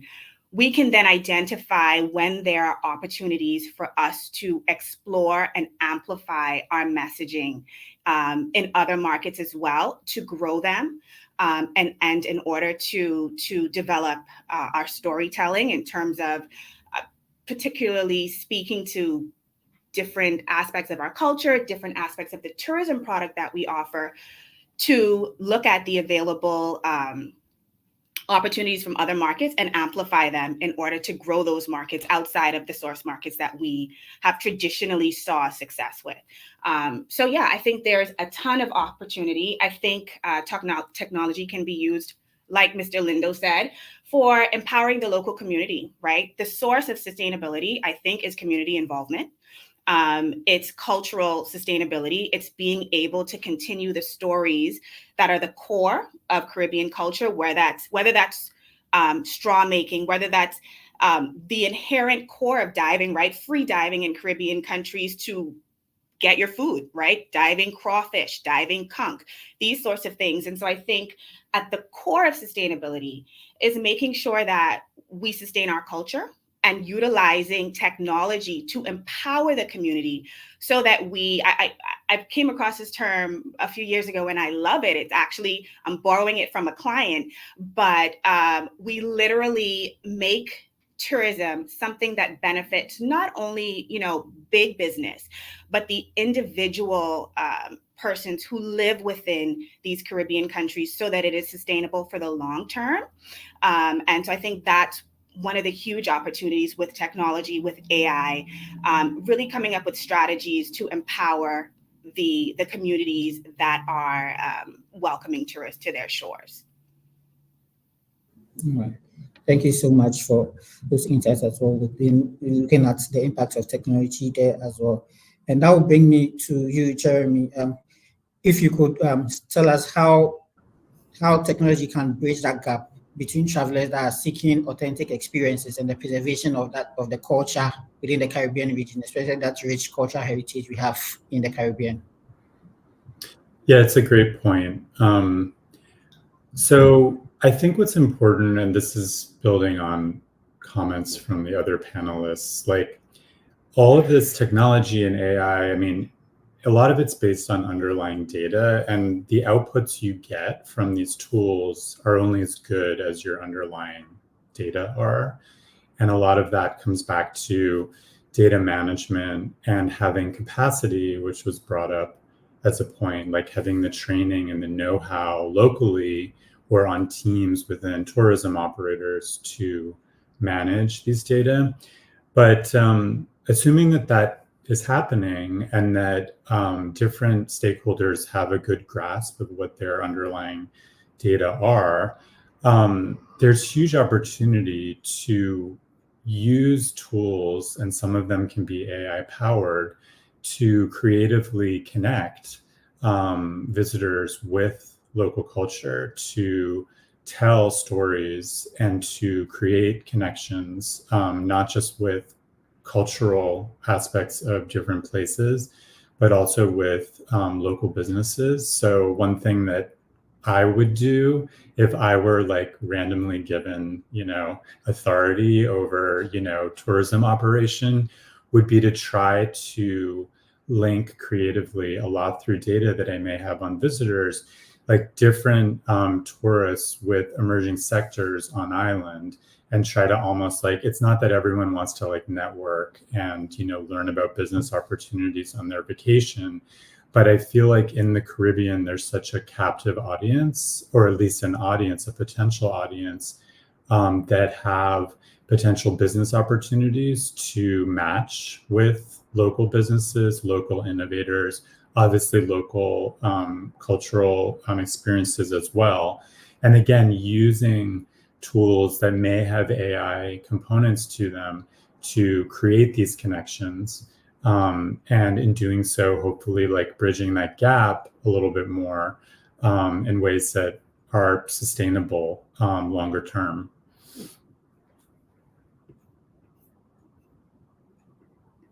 Can you tell us about any innovative challenges or technologies that you've noticed that have, or you've noticed support, you've seen that it's supported significantly or it has improved the Caribbean tourism resilience, particularly against climate change? I missed the first part, but yeah, I think it's the third question. My read right now is that the integration of tech tools is more, so for example, if you think around sustainable tourism, I see the AI integration more on the level of like ChatGPT type tools and like chat-based optimization, definitely the beginnings of some energy optimization, energy efficiency optimization going on different sites. But I see also, and this is happening often through NGOs and government efforts, I see initiatives that have to do with like satellite-based data having impacts on land management and having impacts on decision-making around land use, infrastructure development, things like that. So I would categorize the space as sort of in its first iteration, its first phase around this integration of technology with sustainable tourism. And I think there's tons of opportunity ahead of the sector. Okay, thank you so much, Jeremy. Now to you, Tiffany, the same question. What innovative approaches or technologies have you seen or supported that have significantly improved the Caribbean's tourism resilience, particularly in the area of climate change? Okay, this is such an amazing question because realistically, cutting edge technologies are crucial for achieving sustainable development and enhancing the Caribbean's tourism resilience against climate change, right? So innovative approaches focusing on the environment, local communities, and value chains play a pivotal role. Hotels now recognizing a demand for a more authentic experience can empower local communities and contribute to resilient tourism by sourcing sustainable food and reducing single-use plastics, thereby helping visitors to minimize their carbon footprint. An illustrative example of this is the ecotourism initiative in Punta Cana in the Dominican Republic, who they have launched a significant solid waste management and recycling operation, which they now are able to recycle half of all of their waste. In addition to that, we have examples of the food supply value chain with businesses such as Marquise River in St. Lucia, who showcase innovative and climate resilient methods in supplying mushrooms and other local produce to the tourism industry. And they also engage with local communities. Now, beyond the current initiatives that we already see within the sector, the region holds significant potential, particularly with climate smart agriculture projects. At the CCSA, we are spearheading a public-private partnership to implement hydroponic growing unit pilots in 6 Caribbean countries with plans to scale post-pilot phase. So as a result of that, in addition to that, Jeremy made a very wonderful example about data, right? So the CCSA also aims to showcase the region's cutting edge approaches and technologies through our climate smart map, as the region has been categorized as a data desert. So the climate smart map in the Caribbean serves as a dynamic catalyst for sustainable development and enhanced resilience by offering a comprehensive view of ongoing initiatives. And as a result, we aim at highlighting how these innovations contribute to sustainable development and resilience, as well as increase philanthropic support and mobilize private sector investment for climate resilient infrastructure and sustainable mitigation and adaptation projects within the region. There are just so many potential things that exist within the space, and so many things that we have the potential to tap into different things technologically that we can really seek to push and grow the region. We already have sustainable development. Now we can pivot to implement using technology to be more resilient and adaptive to what is happening within the region. Okay. Thank you so much. And Tyrina, I wanted to find out, particularly from Fusion's point of view, how Fusion's strategic guidance can assist stakeholders in the Caribbean tourism sector in embracing sustainability and technological advancement, particularly for a long-term good. Okay. So our tagline is creative solutions rooted in research, right? And so I think for us now, the core element in developing any winning strategy is really looking at the data that exists and coming up with a plan based on insights and findings, right? And so that's one of the strengths I think we bring, and what I would advise anyone figuring out how they're going to amplify tourism in their country and also within the region. Identifying the key areas for amplification, whether it's looking at data and, like Jeremy would have mentioned, being able to extrapolate key customer profiles, identifying that perhaps this specific customer profile is something we can amplify in terms of creating sustainable experiences on island, right? What is the potential return on investment on us, spending time, spending effort, spending money, speaking specifically to this market.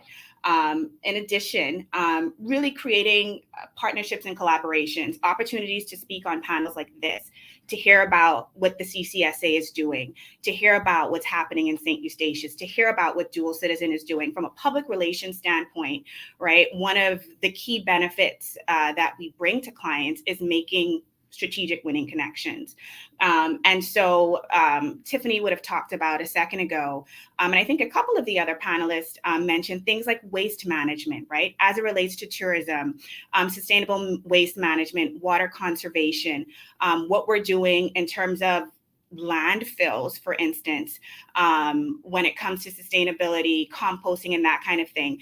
In our line of work, we work with a wide range of clients.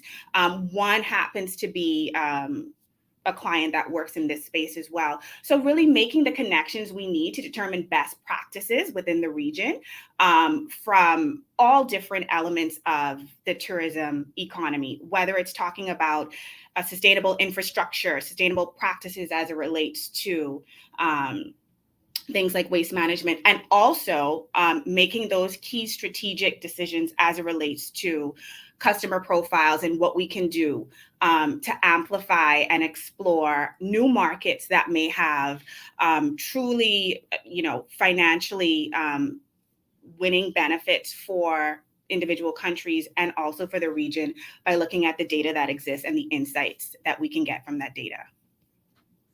Okay, thank you.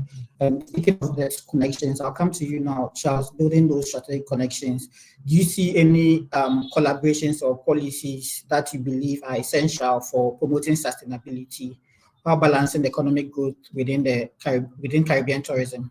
Do you see any kind of collaborations or policy?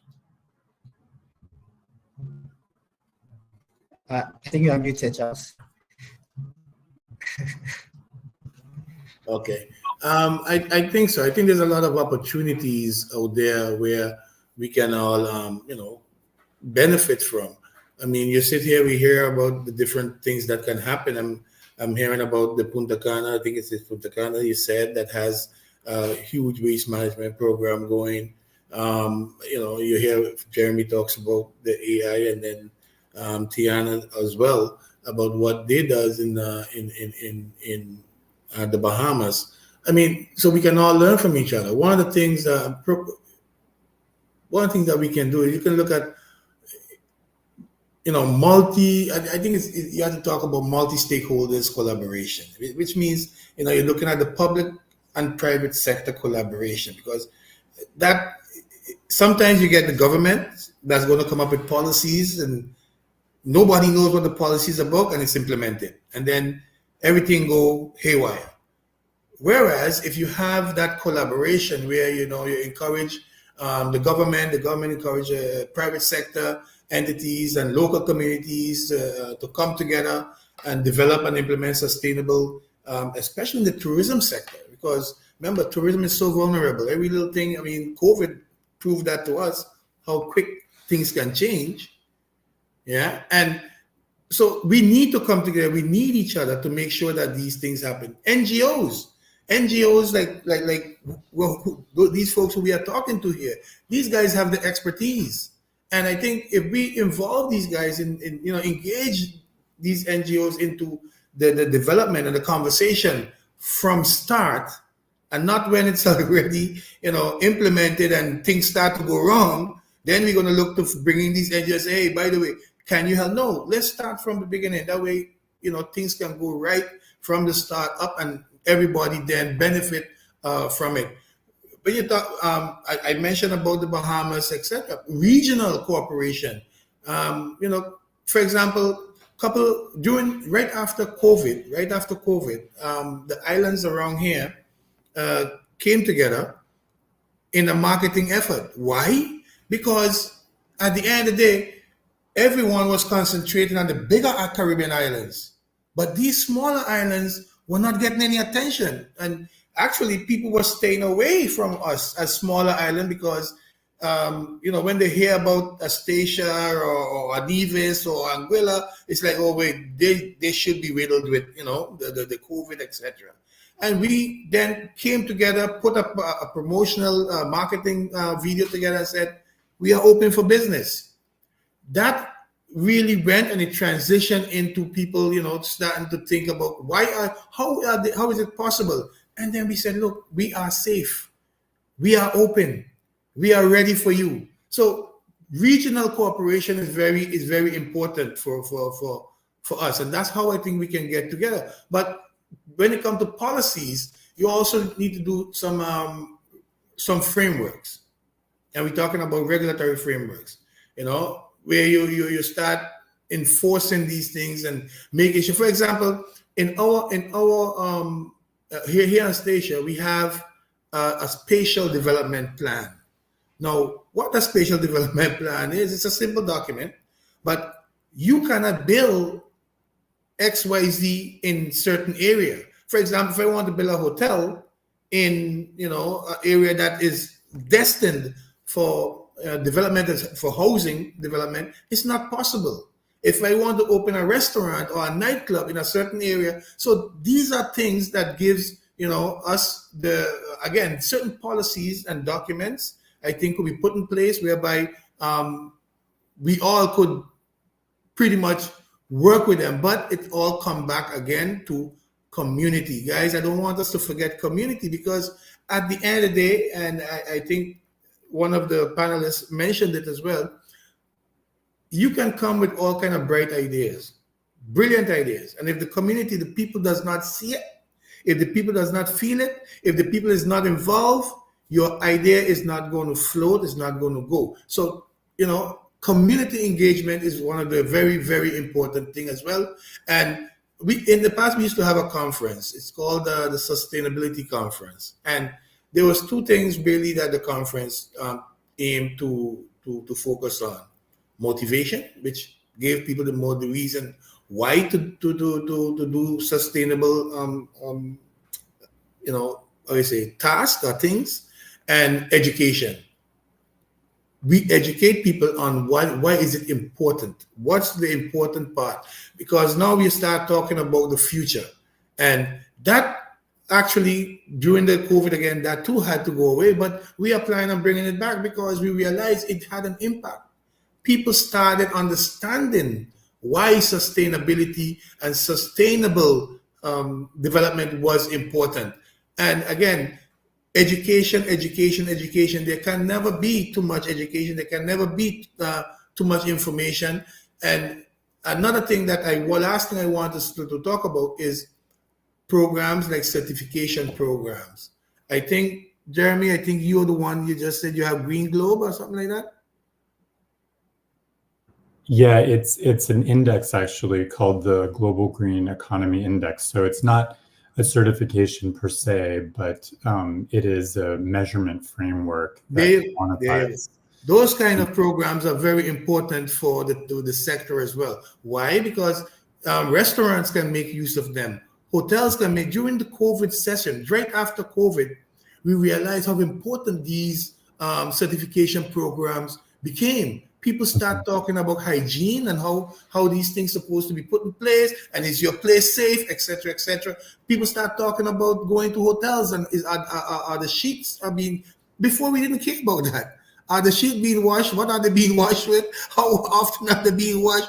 How often is the room being cleaned? Is it being sprayed? Did somebody touch the phone? How about the doorknob? Before we would go to the hotel and you're so tired, you drop on the bed, and first thing next thing you wake up in the morning and you're gone again. It's no longer like that. So these are all the things that I think again, collaboratively. And in the past, you'll hear the Caribbean is the most tourism vulnerable destination in the world. We depend, I would say, 90 to 95% on tourism. Some of the destinations, their GDP is 95% based on tourism. So it tells you we are the single most dependent destination in the world on tourism. So working together and coming together and making sure that we have that collaboration with each other, I think that's where we could go with, answering that particular question based on collaborations. And just to quickly add, because I know we're wrapping up, Tiffany mentioned this climate smart map, which I will definitely be checking out because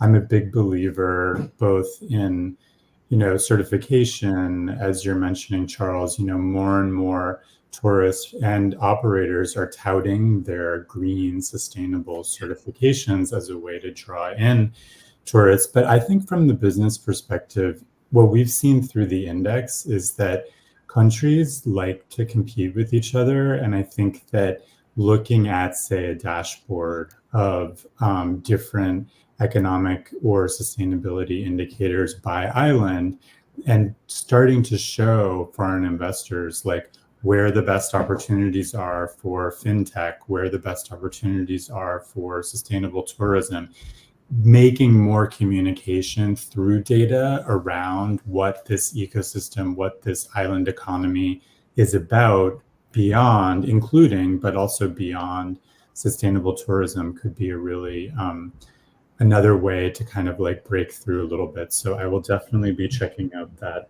climate smart map because it sounds like it's kind of in that realm. Thank you so much. I'd like to say a big thank you to all of you for your thought leadership today. It was an exciting panel. I've been told by the team we had time, so we can't continue the discussion any further. But it's been great hearing from all of you.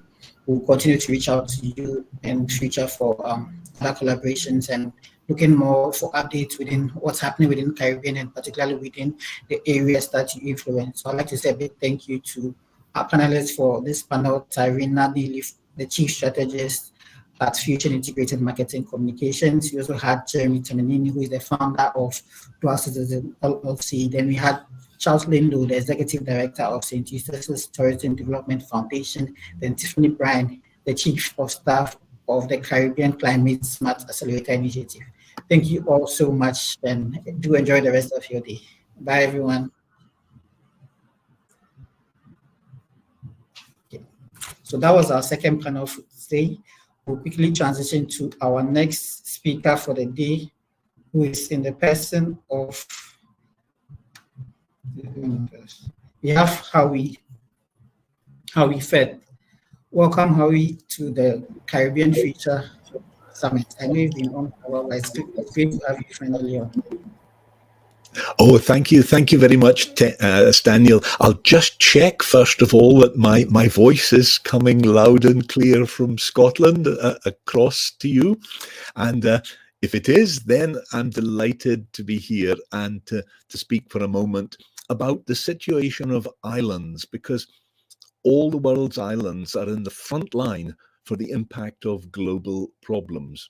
But that frontline position means an added trigger for innovative solutions that drive regional development. Now, that's true for islands in the Caribbean, just as it's true for islands in Scotland and right around the world. We're all in the front line with greater risks, greater challenges, but greater opportunities. I come from the Orkney Islands in the north of Scotland. These islands have strong tides, but that's led to a local company developing the world's most powerful tidal turbine. The islands also have strong winds, and that's led to several of the smaller island communities now owning their own wind turbines. These are island communities of sometimes only 100 people, sometimes 200 or 300, but they have their own turbines. They take the profits and invest them into building houses in their islands for young people and creating market gardens to expand food production. Wind speed, of course, varies. So peak energy output from wind turbines must be stored. That has led to projects in developing storage batteries and also producing green hydrogen. But globally, the buildup of atmospheric greenhouse gases is destabilizing the world's climate.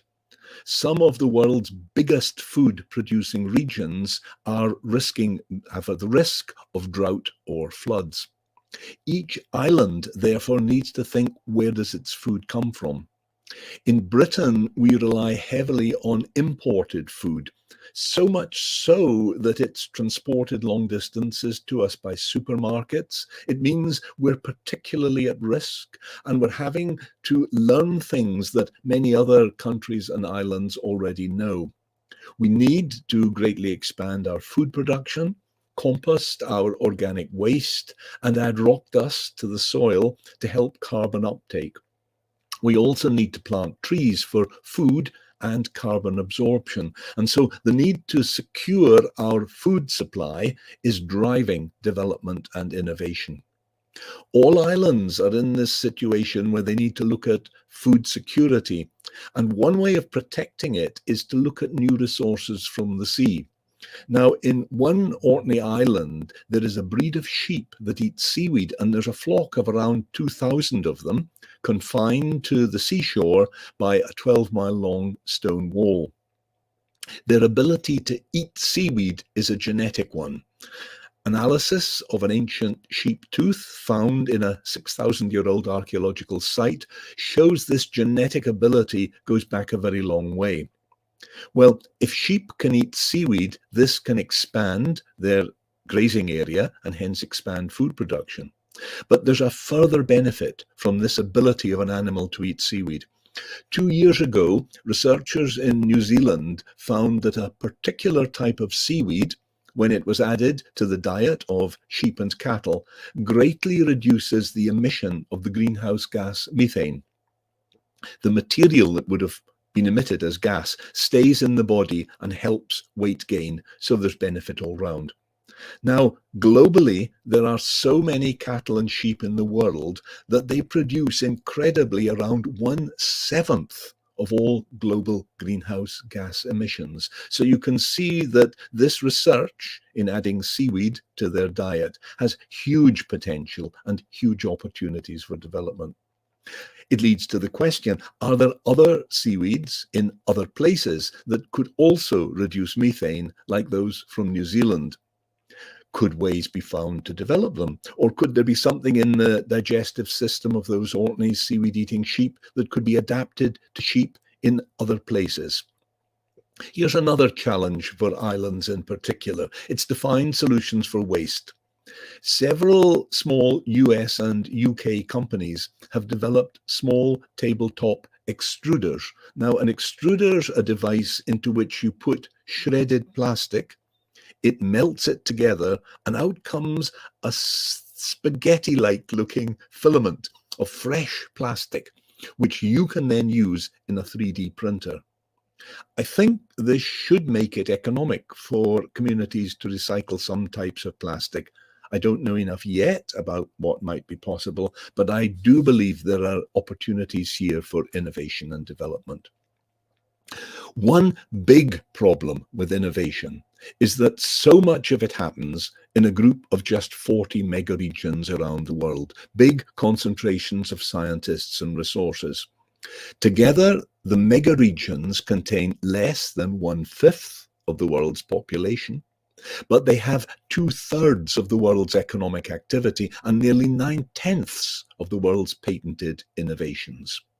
The success of these areas, their resources, draws in talented people. Talented people are looking to find others like themselves to work with, advanced technology to use, investors to back them. So there's a steady flow from other parts of the world. And indeed, in today's discussion, the first panel spoke about migration from the Caribbean. There seems to be no way of countering this migration, but now a brilliant man in Slovenia has an idea. He says, The great rise in digital connectivity around the world could enable smaller regions to link together to create a network of innovators and technologists and investors that could gradually develop over time into something more like a mega region. Now, to do this would be incredibly challenging. You'd have to get the right technology, the right kind of really innovative people to start it. But you could start, and maybe even meetings like this could be a first step towards it. But this leads to the biggest problem of all. It's a problem that only emerged at the start of this year, and just about nobody anywhere in the world seems to be speaking about it. It came about when 3 researchers looked for big breakthroughs in science and technology in recent years. Now, a mark of a really, really big breakthrough is that a lot of people follow it up and a lot of people refer to it. So the researchers looked for the most frequently quoted scientific papers and patents. They looked among many millions.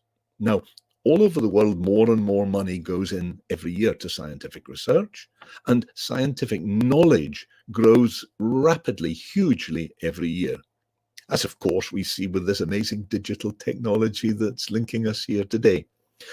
But despite many remarkable advances, it actually turns out that those few really huge ones, the breakthroughs that turn ideas completely upside down and open up whole new fields of opportunity, those breakthroughs are actually becoming fewer. Incredibly, this situation was predicted back in 1957 by a science fiction writer.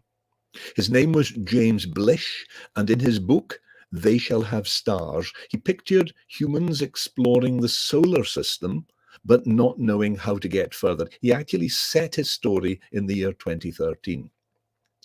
The problem, he said in the book, is that if you work in a big group, it leads scientists to follow established lines of thinking and to refine them brilliantly, but not to go beyond them. It's like the story of the man who dropped his keys in the dark, but insisted on looking for them under the lamppost where there was light to see. The solution in the book is look for the loners, the people who think differently and aren't listened to. Now, of course, a lot of loners aren't listened to because they're simply wrong. So to look for those very, very few among thousands who are brilliant, to look for those and sift through so many thousands is a very difficult and downright risky job, which is precisely why nobody's doing it. But if it was possible to sift out those 2 or 3 maybe who are simply brilliant, but simply out of ideas, out of line with ideas in fashion, people who are frustrated because nobody listens to them, people who work on their own, and there are some who've simply given up science, gone into business, or become artists. Looking and listening is a difficult skill, but whoever finds them and gives them a home may have the next great global scientific breakthrough and see a subsequent ignition of innovation towards regional development and a new renaissance of knowledge, understanding, and hope.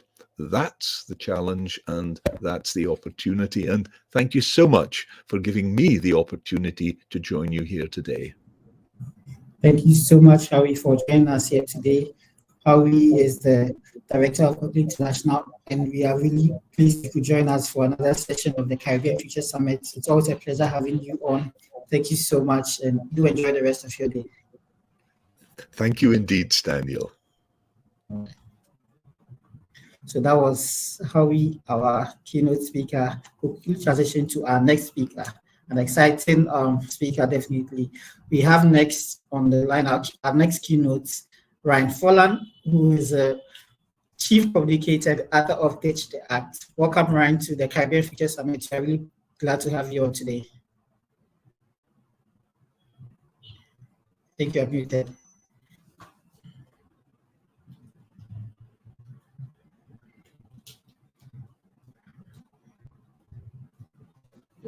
You're muted, Ryan. I said it's great to be here, although I wish we were on a bunch of boats, and I will take this as a secondary alternative. But when we're back in person, I'll be that much more excited. Well, ahoy, everybody. I'm excited to be here, and I've got a new special talk I've put together just for you. So let me do one thing here, and then let me click over here. Let me click here. Let me get out of my own way, and let me ask you a question.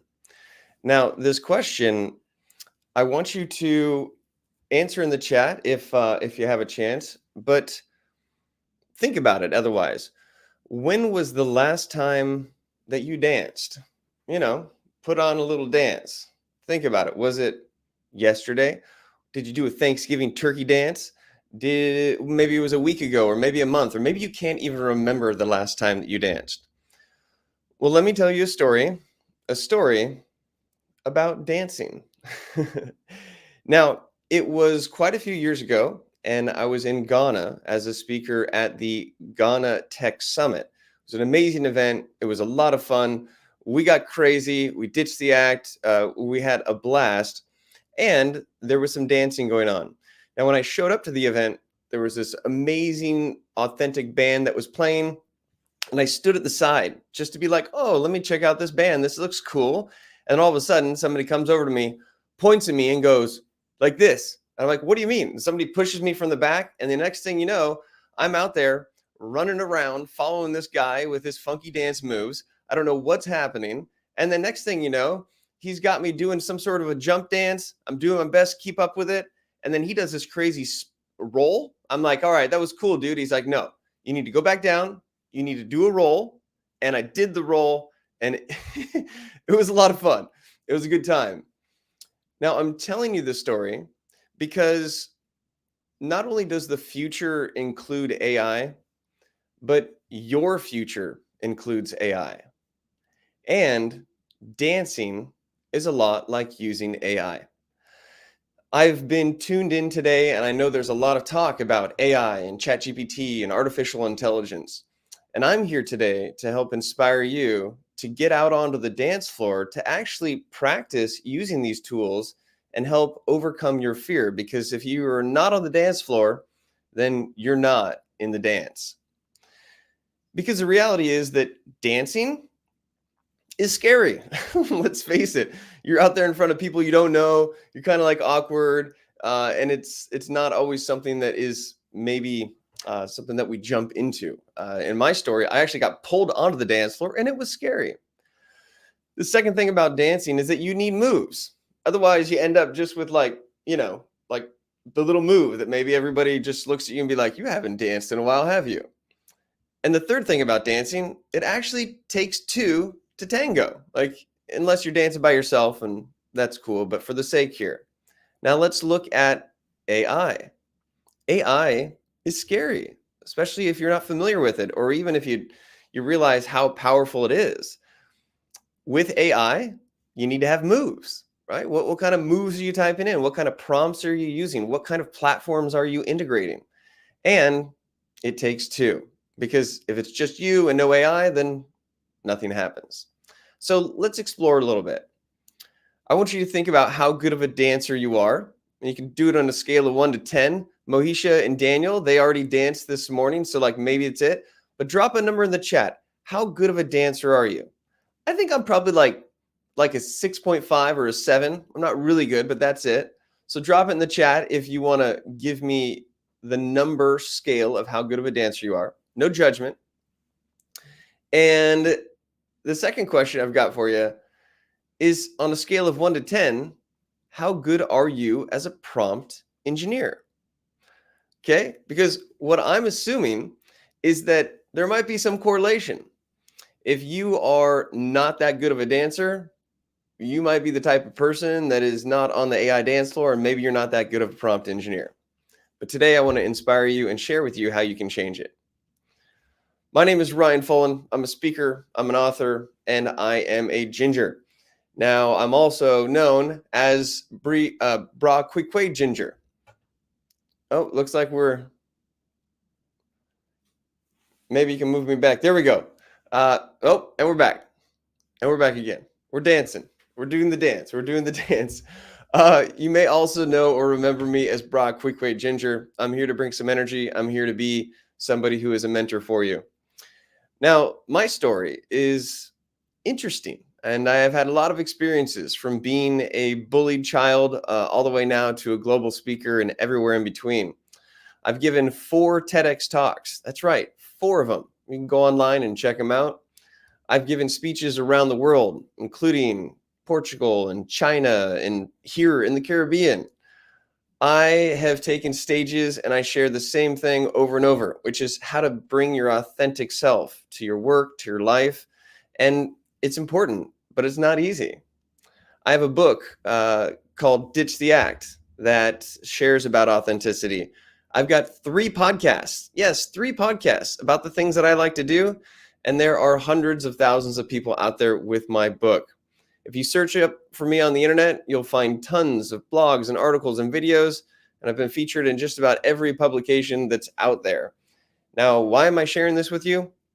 It's not to brag or to show you what I've got going on, but I'm here to share with you that my story, all the things that you can find out about me, it's really my experience. And you all have your own stories, and you all have your own experiences. And then we're here to talk about the future. And I'm here to share with you that your future is basically yourself and the experience that you get. So if you want to look forward, it's going to be all of the things that you haven't learned yet, all of the tools that you're getting better with. And the funny thing about experience, think about this for a second. Experience is what you get just after you need it. Okay, you don't have the experience until something goes wrong, and then you learn, and then you have more experience. Well, what's fascinating about artificial intelligence is that artificial intelligence learns from all of our experiences. And when you can understand the power of having a dance partner that has experience collectively from everything that's on the internet until April 2023 and can make these new inferences, it helps to accelerate our experience, and it helps to accelerate our story, and it helps to accelerate who we are into the future. Now, I'm a big believer that AI can help you become a better fill in the blank, can help you become a better hotel manager. It can help you become a better tour guide. It can help you become a better programmer. It can help you become fill in the blank. But the reality is, you got to get out on the dance floor to use it. And I find a lot of people know about AI, but they're still timid to really dive in because it's scary and you need moves and it takes 2. So let's look here real quick. Dancing and AI. It's scary, but instead of thinking of it as scary, think of it as a chance to have fun. You need moves using dancing and AI. But the trick to do that is to find mentors, dance mentors or AI mentors. And it takes 2. And that's why you need to ditch the act to get something starting to go. So let's talk about each one of these real quick here. Now, instead of thinking about dancing or AI as scary, think about it as fun. And I'll share with you 3 applications that I tend to find are fun. One is using artificial intelligence to come up with explanations, examples, and analogies. No matter where you are in the tourism field, your ability to communicate with explanations, examples, and analogies makes the experience that much richer. And so if you're doing something, you can ask ChatGPT, can you give me an explanation, example, and analogies about this? And now you'll be filled with stories that you can tell and with more colorful language that you can use to connect better. The other thing, I'm telling you, the more you get out on the dance floor with AI, the better you get at it and the faster it moves. So over time, your skills will increase. And you have to understand that because people might think, well, it's supposed to save me time, but it takes me a lot of time. Well, the more time you spend, the better you'll get, and then you'll be able to have that accelerant. So again, think about this as an accelerant, even though it takes time up front. And speaking of time, utilizing artificial intelligence to save you time gives you more time to do the things that you enjoy doing, gives you more time to have fun. Okay? Now let's look at number 2 here, which is you need moves. And in order to do that, you need mentors. You probably found some great insights today from people who could be considered mentors. You just need to reach out to them. But here's the deal. Mentorship. Where do you find it? Well, guess what?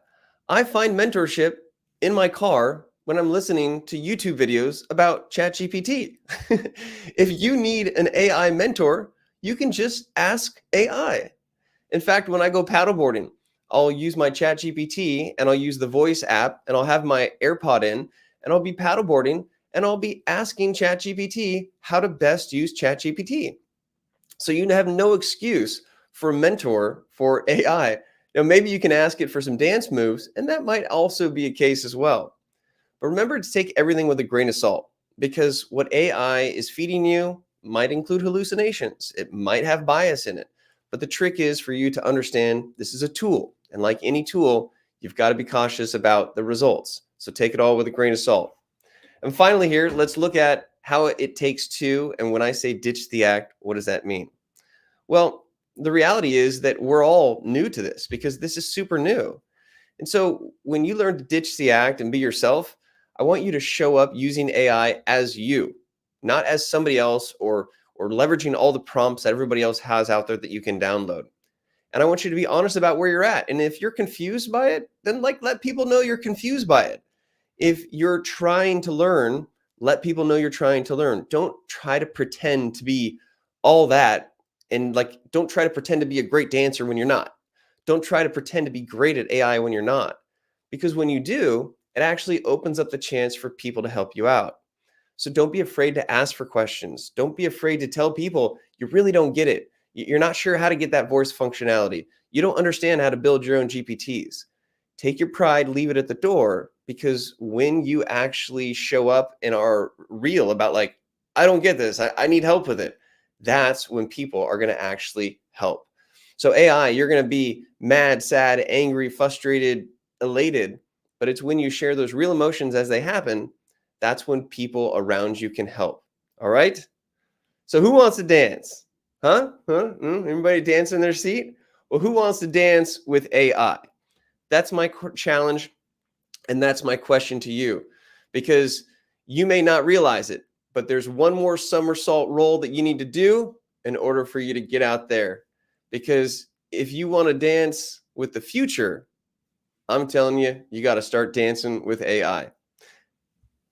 Dance, dance, dance, dance, dance, dance. Get out there. You may look silly, but it's actually fun.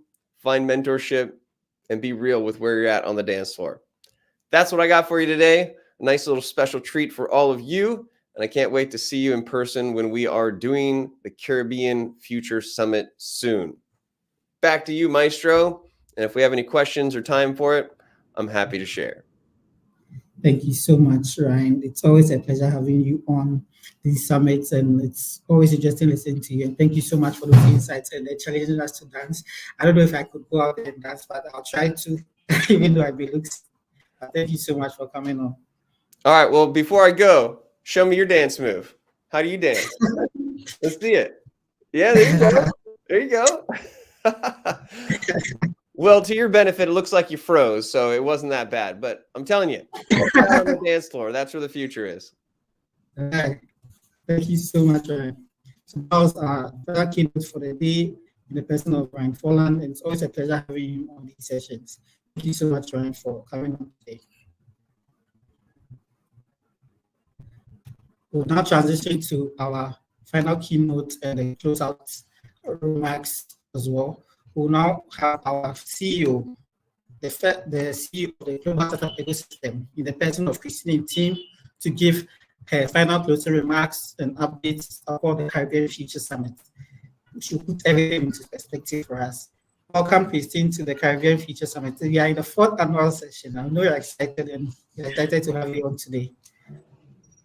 Thank you so much, Stan. And I'm going to do a little bit of a jiggy because I really do I love, a huge shout out to Ryan. I'm always amazed at the content and the energy he brings, not only to this program, but almost everything that he says. So amazingly accomplished. And so it was just such a beauty to hear him speak today once again and just hear his feedback. So I'm hoping, I saw the chat feed, everyone's getting excited what he was sharing. So I'm just amazed. I mean, AI and dancing, just his journey, crazy. For TEDx. I was it's just crazy. He's just too amazing. So I know it just threw me off. I'm just like so excited hearing him speak, So thank you so much, Stan, for obviously giving a huge shout out to our amazing, amazing, amazing alumni speaker, Ryan. And to follow that, I just follow his lead and just, come from the heart. And when I think about the Caribbean Future Summit, many of you know me, of course, as the founder and CEO of Global Startup Ecosystem and the work that we've been doing for several years now. I mean, sometimes it amazes me how much that has happened over the past literally 7 to 8 years when it comes to GSC and the work and the mission that we power forward, which is preparing people for the digital age. And that comes with a lot of sacrifice. It comes with a lot of work and stakeholdership and community gathering and really hosting programs like this to find the powerful speakers and thought leaders and up and coming risers who are doing things within the regions that have a global impact. And so personally, my background, aside from being the CEO of GSC, I have been known as a tech ecosystem builder, a serial entrepreneur, an influencer who supports innovation at both the corporate level and at the government level. And I've worked with almost every stakeholder you could think of in the tech sector over the past decade and been featured in many different outlets for the work that we do. But sincerely, when it comes to the things that give me energy and passion is the communities that I represent and the communities that really bring me life and joy, which is first off being a Black African American woman of Caribbean and African descent. Many of you are aware of my passion for doing programming in regions that serve my communities. So when it comes to the Caribbean, we have through GSC and through the Caribbean Tech Group have done a lot of work in the region to not only empower and bring light to the innovation and economic opportunity in the Caribbean region, but more importantly, show what other people are doing in the region as well. So I'll begin this conversation and close out, this annual edition of the Caribbean Future Summit with pretty much a history of where we started and how this even came to light.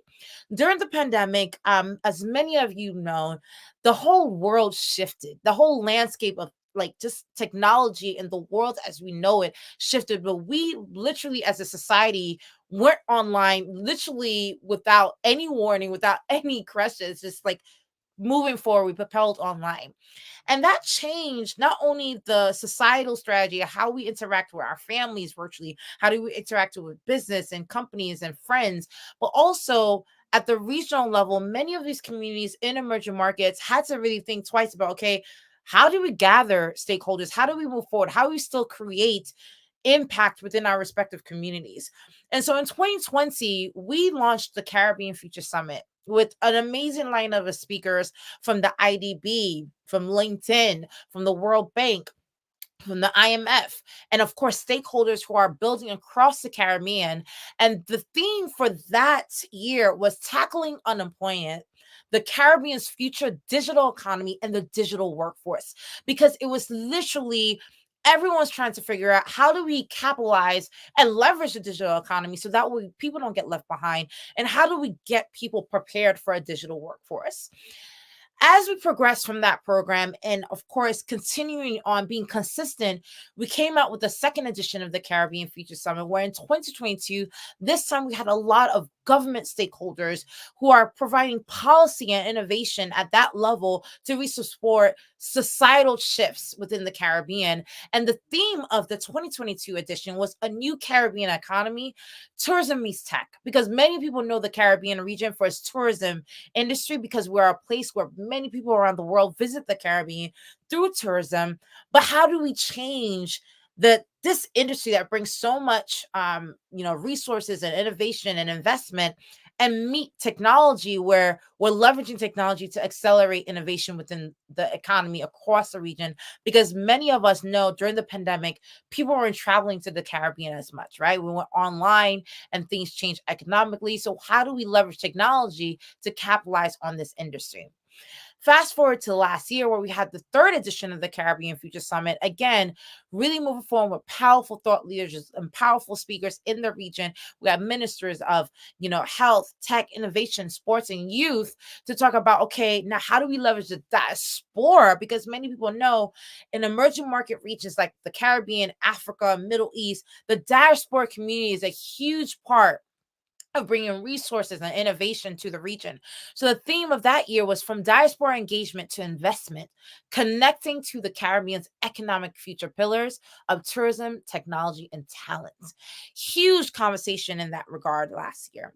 To now fast forward to this year, where we're in our 4th annual edition of the Caribbean Future Summit, again bringing thought leaders and speakers and even alumni, thought leaders who have spoken on previous editions of the Caribbean Future Summit that really spoke through the hearts and minds of participants about this Caribbean Renaissance, igniting innovation for regional development. Because now we no longer need to defend the opportunities and the economic potential of the region. I think people now recognize the Caribbean, though a small region, it's a huge, huge, huge area for investment and opportunity. So now how do we ignite innovation within the region now that we are aware of the capital opportunities available within the Caribbean?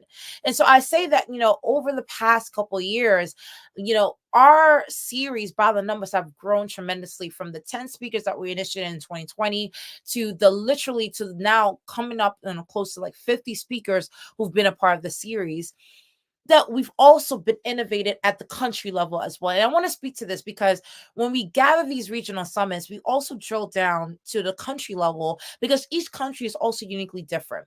And many of you are aware of my passion, not only for the first Black Republic in the world, which is Haiti, but also my personal affiliation to Haiti, specifically as someone who's Haitian American, grew up in Haiti as a young person, and seen the potential of seeing that if we could build a tech community and tech innovation in Haiti, you could truly inspire impact across Caribbean islands. So Haiti Tech Summit, launched in 2017, started with literally a conversation around how do we transform a country using technology at the country level. And that first year really shocked not only Haitians across the nation and Haitians across the diaspora, but everyone was talking about this small idea called Haiti Tech Summit that really blossomed around the world. And that started with us saying, for 13 years, we will be hosting this annual tech summit, bringing stakeholders to really change the future of the country, leveraging technology, and really doing road shows across different diaspora communities across London, Boston, Dubai, Paris, Miami, and talking about the impact that technology is happening within the country. And many of you who've been a part of Haiti Tech Summit, who've flown down and been in Haiti, many people have been to Haiti for the first time through Haiti Tech Summit. They will tell you it's an emotional experience to see companies like Facebook, Google, Airbnb, right, coming into the country, investing into the country, launching major initiatives. I mean, Facebook launched in Haiti through Haiti Tech Summit. Google launched an accelerator program in Haiti through the Tech Summit. Airbnb partnered with the Ministry of Tourism to highlight destinations like Haiti and the Caribbean through Haiti Tech Summit. Startup Grind, which is a global platform for entrepreneurs kicking off their businesses, started in Haiti Tech Summit. Bunch, which is the leading the nation's leading incubator space in Haiti, launched through Haiti Tech Summit.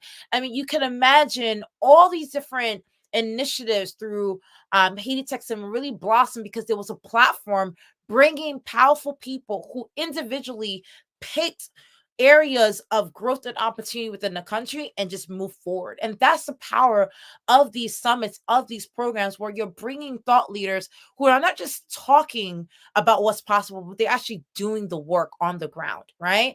And so with that said, over the past couple of years, we're not halfway through this initiative with Haiti Tech Summit, this 13-year initiative to transform Haiti for the future, despite the economic challenges, the challenges that's happening right now in the political space within the country, not even having a head of states. May he rest in peace. In 2021, we all are aware that the president was assassinated, which completely changed the economic trajectory of Haiti.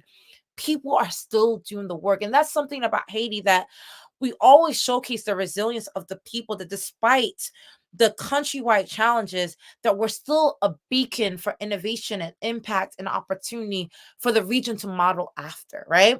And so the first couple years of this multi-year initiative, we focused primarily on entrepreneurship, hence our target of bringing so many corporate partners and government stakeholders in the entrepreneurship space, to the past couple years to focusing highly on unemployment issues and really doing corporate career initiatives to really accelerate digital skills training, to now now moving on to education, training people for the future and giving them access to information on AI technology, blockchains, nano, and SpaceX and the like. And so with that said, through that inspiration, we kicked off other country summits like DR Tech Summit, which is a huge success. And I'm pleased to announce in 2024, for the first time, we will be touring across the Caribbean and launching tech summits across our region. Following the success of Haiti Tech Summit and DR Tech Summit, we will launching in Barbados, Jamaica, Trinidad, Guyana, Bermuda, Dominica, Bahamas, and Aruba. So if you're in any of these countries, feel free to connect with us. We are looking for stakeholders and partners as we speak, as we announce the 2024 academic lineup for these regions. So for the first time, we're launching the largest tech summit series in the region, specifically bringing stakeholders at the government level, corporate level, and global level to be on the ground with these programs. So with that said, taking a step back, we have these regional and countrywide summits bringing stakeholders together, to pretty much showcase the work that's happening in the region. Now, fast forward to now, let's do the work. Let's actually train people with the digital skills that they need to really change the Caribbean economy. And in 2020, we launched an initiative which is called the National Career Service. So many of you know our affiliation to Africa. In Africa, many countries on the African continent, including places like Ghana or Nigeria, have something called a National Career Service program, where for 1 year after young people between the ages of 18 and 35 graduate from college, they have 1 year to pretty much learn how to really get into the private sector or the public sector for 1 year, and they're supported through the government to learn, so that when they enter the workforce, they have a skill set of an entire year of mentorship, growth, and opportunity. And I want to bring that concept to the Caribbean. All right, like a 1 year national career service programs to the region. And again, when I announced this initiative in 2020, I meant it, right? How do we take it from tourism hubs to creating tech hubs, diversifying the Caribbean economy?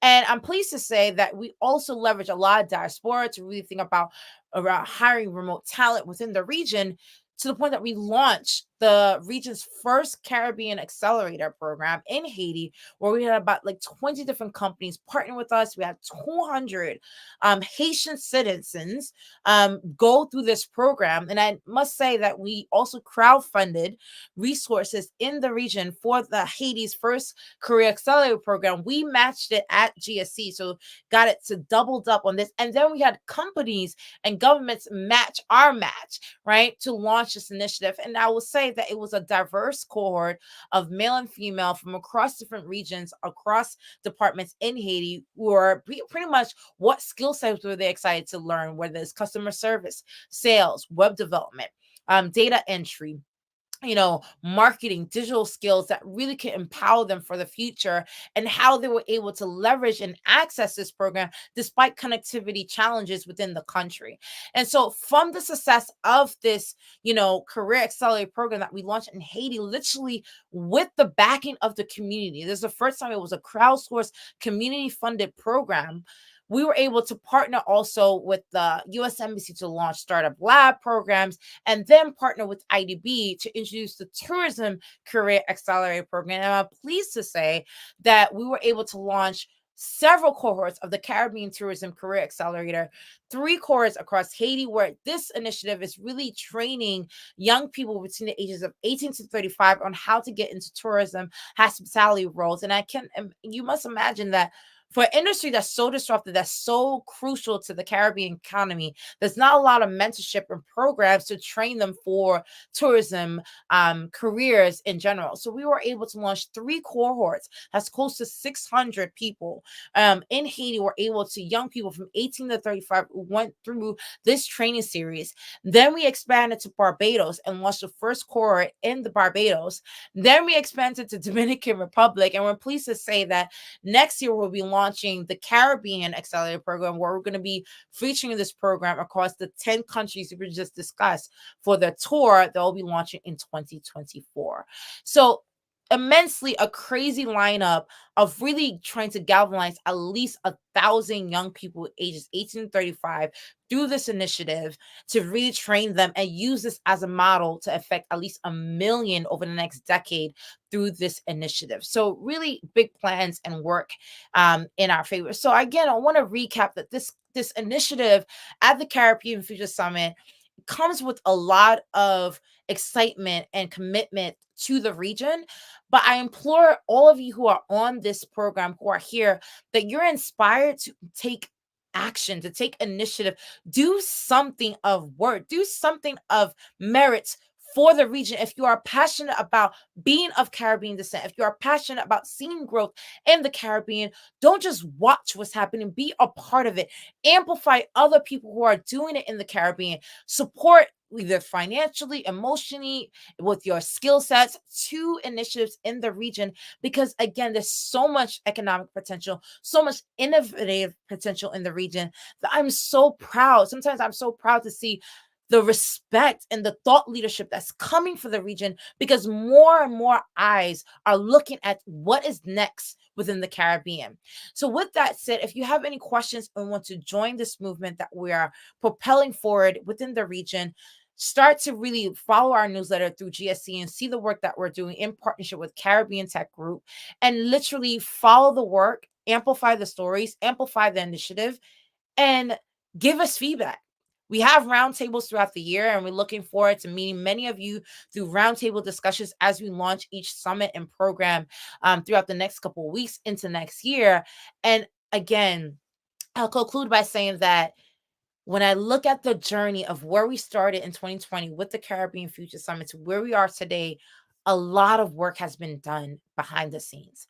And this work has been done with the energy and spirit of what can we do more, right, in the region to really inspire our young people that the region is bright for opportunity. You do not need to leave the Caribbean to travel to any part of the world to find opportunities to grow their families, to grow their careers, and grow their aspirations. That the Caribbean region is open for business, is open for development, is open for innovation, is open for opportunity. So with that said, I welcome and congratulate each and every one of you for being a part of this year's edition of the Caribbean Future Summit. We look forward to seeing you here, same time, same place, virtually, for the next edition of the Caribbean Future Summit next year. And of course, stay tuned for the work that's coming your way and the innovation and work along this sector. And thank you so much for being a part of this story and this vision and this initiative. Thank you so much. It's been an honor. Signing off, Christine, and congratulations to another edition. Bye, everyone.